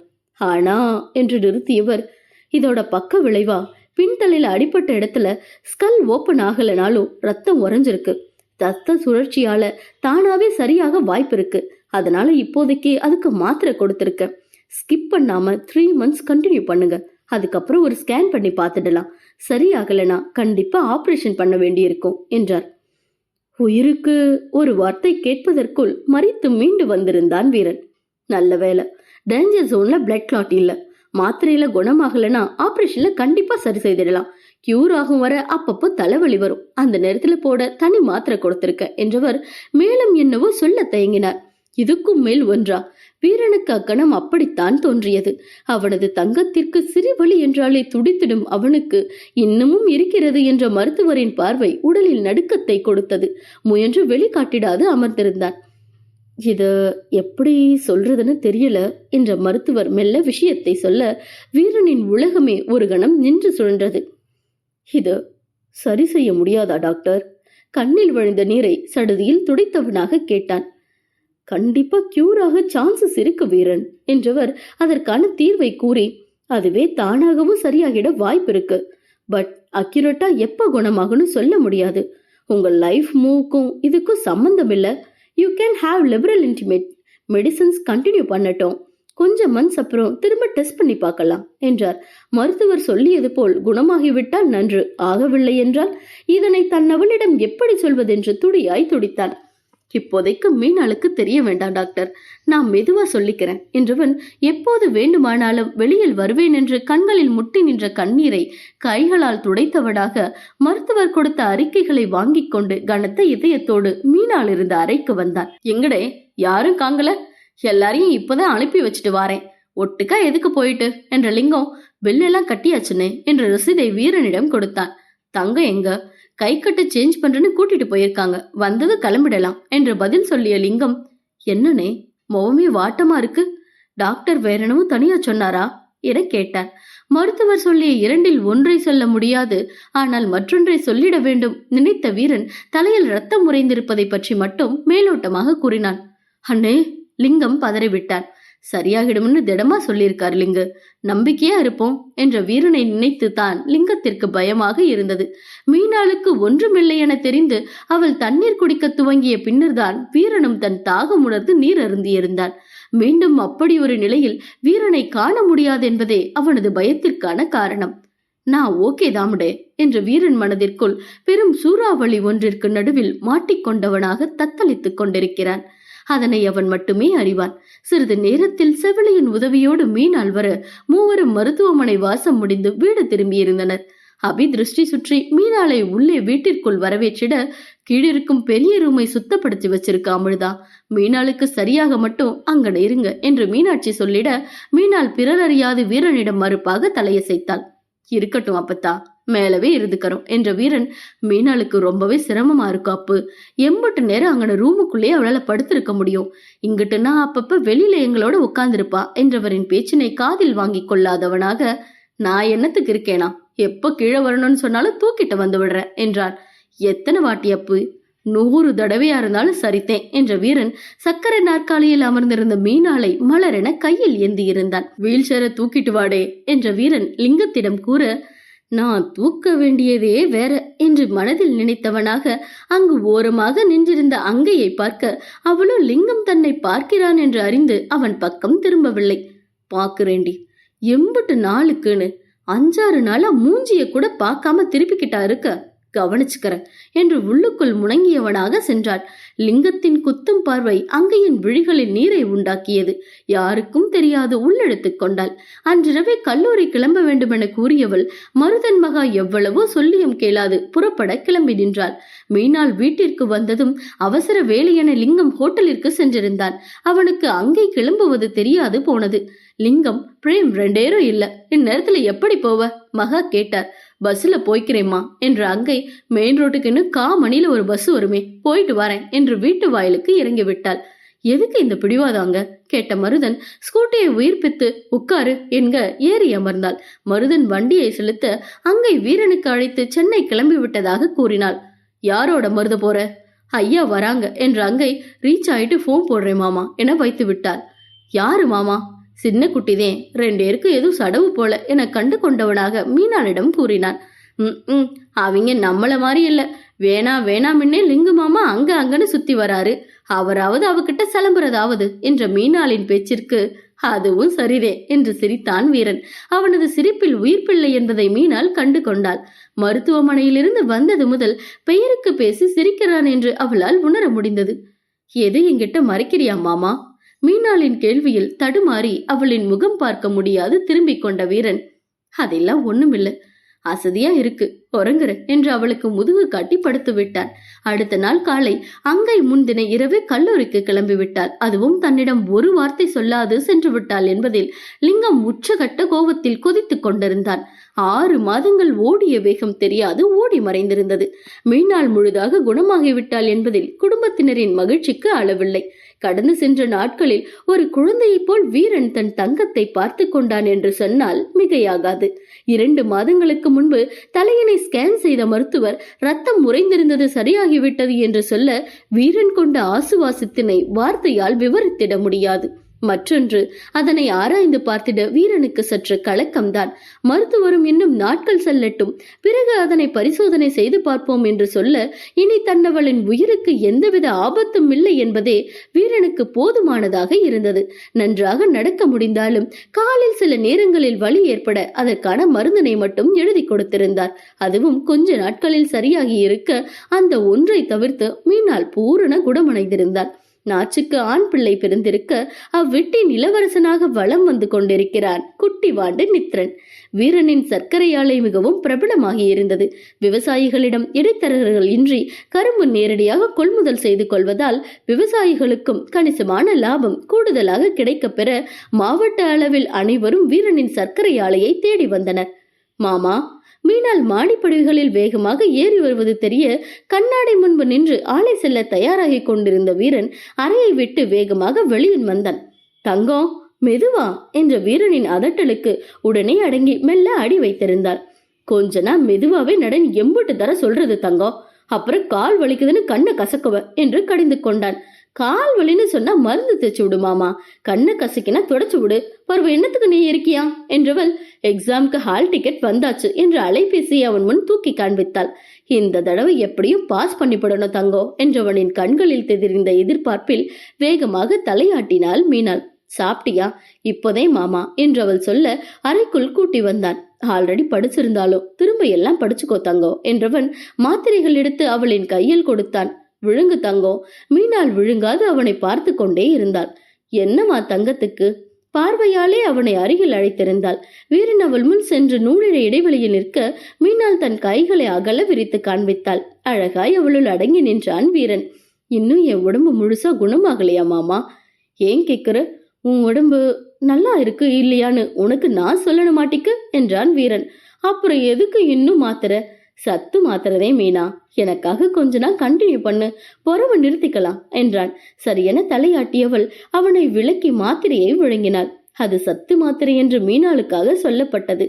சரி, நீ படி, நான் ஆலைக்கு போய் வரேன் என்ற வீரன் மீனாளின் நெற்றியில் இதழொற்றி நகர, இனியும் வெறும் முத்தத்தை மட்டும் கொடுத்து ஏமாத்தாத மாமா என்றால் முறைத்து கொண்டு. அடியே மெதுவா, கீழே கேட்க போவது என்ற வீரன், நடக்கும்போது தானா நடக்கும் என்று சொல்லி சென்ற வீரனுக்கும் தன் தங்க பெண்ணுவை தனக்குள் மொத்தமாக அடக்கிக் கொள்ளும் வேட்கை அதிகரித்து கொண்டுதான் இருக்கிறது. அவளின் உடல் நலன் தேரவே பொறுமையாக இருந்தான். வீரன் கீழே வர பாண்டியன் அவனிடம் பேசுவதற்கு அருகில் அழைத்தார். லிங்குவுக்கு வரன் ஒண்ணு வந்திருக்கு அமிழ்தா, நல்ல குடும்பம் என்று பாண்டியன் முழுதாக சொல்லி முடிக்கும் முன்னரே, லிங்குவுக்கும் சின்ன குட்டிக்கும் பண்ணலாங்க ஐயா, மாமா கிட்ட பேசுங்க, சின்ன குட்டி படிப்பு முடிஞ்சு போச்சுது, நாளைக்கு வந்துவிடுவா என்றான் வீரன். ஆத்தா மீனாட்சி தலைக்கு மேல் வணங்கியவராக மீனாட்சி மகிழ்வில் ஆர்ப்பரித்தார். சரியப்பு, நான் பேசுறேன், லிங்கத்துக்கு விருப்பமான ஒரு வார்த்தை கேட்டுக்கிடலாம் என்று பாண்டியன் சொல்ல, லிங்கு என்று தன் தம்பியை அழைத்திருந்தான் வீரன். அண்ணனின் கூப்பிட்ட குரலுக்கு ஓடி வந்திருந்தான் லிங்கம். பைய வாடே, என்னத்துக்கு அவசரம் என்ற வீரன், ஐயா மாமாவிட பேசலான்னு இருக்காங்க, உனக்கு கல்யாணத்துக்கு சம்மதம் தானே என கேட்டான். லிங்கம் யோசிக்கவெல்லாம் இல்லை, உடனடியாக சரி என்றான். சொல்லுற வேகத்தை பார்த்தாக்கா ஏற்கனவே ஆசை இருந்திருக்கும் போலவே அபி தன் மகனை வம்பு பேசினார். அதெல்லாம் வருஷ கணக்கா நடக்குதத்த என்று வந்த மீனாளின் காதினை லிங்கம் திருகிட, விடுடே என்று லிங்கத்தின் கையை தட்டி விட்டார் வீரன். கல்யாணத்துக்கு முன்னுக்கு என்ன சடவா இருந்தாலும் சரி செஞ்சு போடு என்று லிங்கத்திற்கு மட்டும் கேட்கும் வகையில் முணுமுணுத்து விட்டு மீனாளிடம் ஒரு பார்வை பார்த்து கிளம்பி விட்டான் வீரன். அப்போ நான் மாமா கிட்ட பேசிட்டு வரேன் என்று பாண்டியன் எழுந்து சென்றார். இன்னும் உங்களுக்கு எதுவும் சரியாகலையா மாமா என மீனாள் லிங்கத்திடம் கேட்க, என்னன்னே சொல்ல மாட்டேங்கிறா மீனுக்குட்டி, ஏதாவது சொன்னா தேன் தெரிய மாட்டிக்கு. அவ உனக்கு அடிபட்டப்ப என்கிட்ட பேசினது இன்னும் என் மூஞ்சிய பாக்கல, அவ என் போனை எடுக்கிறதே இல்லை, வீட்டுக்கு வரும்போது பார்க்கலான்னு போனாக்கா முகத்தை திருப்பிக்கிட்டு போறா என்றான் வருத்தமாக. மீனாளிடம் அதீதமாக புலம்பினான். நானா அவ வேணும்னு சுத்தின, வேணான்னு இருந்தவனை இழுத்து விட்டு இப்ப வேடிக்கை காட்டுறா, பித்து பிடிக்குதுத்தா என்ற லிங்கத்தின் முகத்தில் கவலையை காண்பதற்கு மீனாளுக்கு அத்தனை வருத்தமாக இருந்தது. அப்ப இப்ப கல்யாண ஏற்பாடு பண்ணணுமா மாமா கேட்ட மீனாளை விரக்தியாக பார்த்தான் லிங்கம். அவ மனசுல இப்ப என்ன இருக்குன்னு எனக்கு தெரிய மாட்டிக்கு, அதுக்கு இது அவசியம், ஐயா மாமா கிட்ட பேசட்டும், அப்பதே அவ முடிவு என்னன்னு தெரிய மாட்டிக்கு என்றான். அவ உங்களை வேணாமன்னு சொல்ல மாட்டா மாமா, உன் மேல அந்த சின்ன வயசுல உசிரியே வச்சவ இப்ப வேண்டாம்னு சொல்லிடுவாளா? மீனாள் சொல்லிய இந்த தைரியம்தான் லிங்கத்திடம். அதனால்தான் வீரன் கேட்டதற்கு உடனடியாக சம்மதம் சொல்லியிருந்தான். சரி வா மாமா, வந்து சாப்பிடு. அவ வரட்டும், நேர்ல வச்சு என்னன்னு மாமாவை கேட்க வைப்போம். மாமா கிட்ட எதையும் மறைக்க மாட்டாதானே என்ற மீனாள் லிங்கத்திற்கு உணவு பரிமாறி அவனிடம் ஏதேதோ கதைகள் பேசி அவனை ஓரளவிற்கு இயல்பாக்கிய பின்னரே தனித்து விட்டாள். என்னத்தா, உன் கொழுந்தனுக்கு என்ன வசனமா? இப்ப சரியாகிட்டானாக்கோ? மீனாட்சி கேட்டிட, இது எங்களுக்குள்ள ரகசியம், நீ ஏன் தெரிஞ்சுக்கணும் அப்பத்தா என்று அவரின் குமட்டில் இடித்தாள். ஆத்தே, என் மவனே என்கிட்ட முன்ன நின்னு பேச பயப்படுவேன், நீ வா வடிக்கிற. இரு, என் ஜாமி வரட்டு போட்டு கொடுக்கற என்று வம்புக்கு இழுத்தார் மீனாட்சி. சொல்லிக்கோ அம்மத்தா, நீதே என்னைய படிக்க விடாம புடிச்சு வச்சு கதை பேசுறேன்னு சொல்லுவ என்றார். மீனாட்சி வாயில் கை வைத்துக் கொண்டார். அதில் மீனாள் கலகலத்து சிரிக்க, இப்போதே உடம்பு தேறி வந்திருக்கு, கண்ணு படுற மாதிரி சிரிக்காதாத்தா என்றார் அபி. என் பேத்தி சிரிச்சாக்கா கொல்ல அழகட்டி அபி என்று மீனாட்சி மீனாளின் கண்ணம் வழித்து, உன் ஜாடையில ஒண்ணு, என் மவராசன் ஜாடையில ஒண்ணு, இந்த கட்டை போய் சேர்றதுக்குள்ள பெத்து கொடுத்துடுதா என்றார். சற்றென்று முகத்தில் தோன்றிய நாணத்தை பெரியவர்களிடம் மறைத்தவளாக மேலேறி வந்து விட்டாள். கட்டிலில் அமர்ந்தவளின் மனம் முழுக்க இனிய படபடப்பு. கிட்டத்தட்ட 3 வருடங்கள் ஆகிறது கல்யாணம் முடிந்து. இதுவரை யாரும் மீனாளிடம் குழந்தையை பற்றி பேசியதில்லை. ஆனால் இன்று அப்பத்தான் நேரடியாக கேட்டிருக்க வீரனின் மார்பில் தன்னை புதைத்துக் கொள்ள வேண்டும் எனும் அளவிற்கு சிவந்து போனாள். உடனடியாக வீரனுக்கு அழைத்தும் விட்டாள். புதிதாக வந்திருந்த கரும்பு லோடினை எடை எடுத்துக் கொண்டிருக்க அதனை கவனித்தபடி இருந்த வீரன் மீனாளிடம் இருந்து அழைப்பு என்றதும் சற்று தள்ளி வந்திருந்தான். என்ன தங்கம், எதுவும் இருந்ததையும் கூப்பிடணுமா மாமா? அத்தனை இதமாக ஒலித்த தன் மனைவியின் குரலில் வீரன் மொத்தமாக கட்டுண்டான். தங்கம் என்று தன்னுடைய அழைப்பே தன்னை நிலையில்லாமல் தவிக்க வைத்து அவள் வசம் ஈர்க்கிறது என்பதற்காகவே தங்கம் என்று சொல்வதையே நிறுத்தி இருந்தவனுக்கு அந்த தங்கமே உருகி குழைய வைத்தால் அவனும் என்னதான் செய்வான்? சாய்க்க பக்கிரியாடி கண்டு கொண்ட கல்வனாக கேட்டிருந்தான். சாயலையா மாமா, என்னட்டி வேணுமாட்டிக்கு? இதழ் விரிந்த சிரிப்பை தொண்டைக்குள் சத்தமின்றி ஒலித்து வைத்தான். நீதே வீரா? அம்மம்மா தேனில் ஊறிய குரலாக செவியில் ராகம் சேர்த்திட, ஆலையில நிக்கிற உசுர உருவாதாத்தா என்றவன் வேகமாக அழைப்பை முறித்திருந்தான். மீண்டும் அழைத்தவள், எதுக்கு மாமா கட் பண்ண என்று அதட்டினாள். கூட இருக்கும்போது இதெல்லாம் தோணாதாடி உனக்கு? சோழியா நிற்கும் போது என்ன வேலை பாக்குற நீயே என்றவனிடமும் கொஞ்சமும் கோபமில்லை. குரல் அத்தனை குழைந்து ஒழித்தது. நீ பக்கத்து இருக்கும்போது நான் கிட்டக்க வந்து நீ இன்னும் பறிச்ச முடியலன்னு சொல்லி தடுத்தினாக்கா அதுக்கு என்ன இப்போ ட்ரைலர் ஓட்டி பாக்குறியாக்கும்? உனக்கு அப்படி தோணுச்சுனாக்கா மெயின் பிக்சர் ஓட்டவே ரெடித்தே மாமா என்றவள், பார்க்க நீ ரெடி இல்லையாக்கும் என கேட்டாள். வாய் வாய், நேர்ல நின்னாக்கா 4 போட்டிருப்ப. என்ன பேச்சு பேசுற நீயே? நைட்டு வந்து இருக்குடி உனக்கு என்றவனின் மனம் நீண்ட நாட்களுக்கு பின்னர் அனைத்து கவலைகளும் நீங்கி சிறு நிறைவை உணர்ந்தது. சரியானாலும் ஆகாவிட்டாலும் என் தங்கம் மட்டும் எனக்கு போதுமாட்டிக்கு அடிமனதில் சொல்லிக் கொண்டான். இந்த எண்ணம், அதாவது இருவரின் காதல் மட்டும் போதும் என்ற வீரனின் நினைப்பே மற்றவர்களுக்கும் இருந்திடாதே. திருமணம் என்ற ஒன்று நடந்தால் அடுத்து என்ன என்பதில் தானே மற்றவர்களின் மனம் சென்று நிற்கும். மீனாட்சி பாட்டியுடனான பேச்சினை நாணத்தோடு சொல்ல சடுதியில் வீரனின் முகம் கசங்கி களை இழந்தது. முகம் பரவியிருந்த சிரிப்பு காணாமல் மறைந்தது.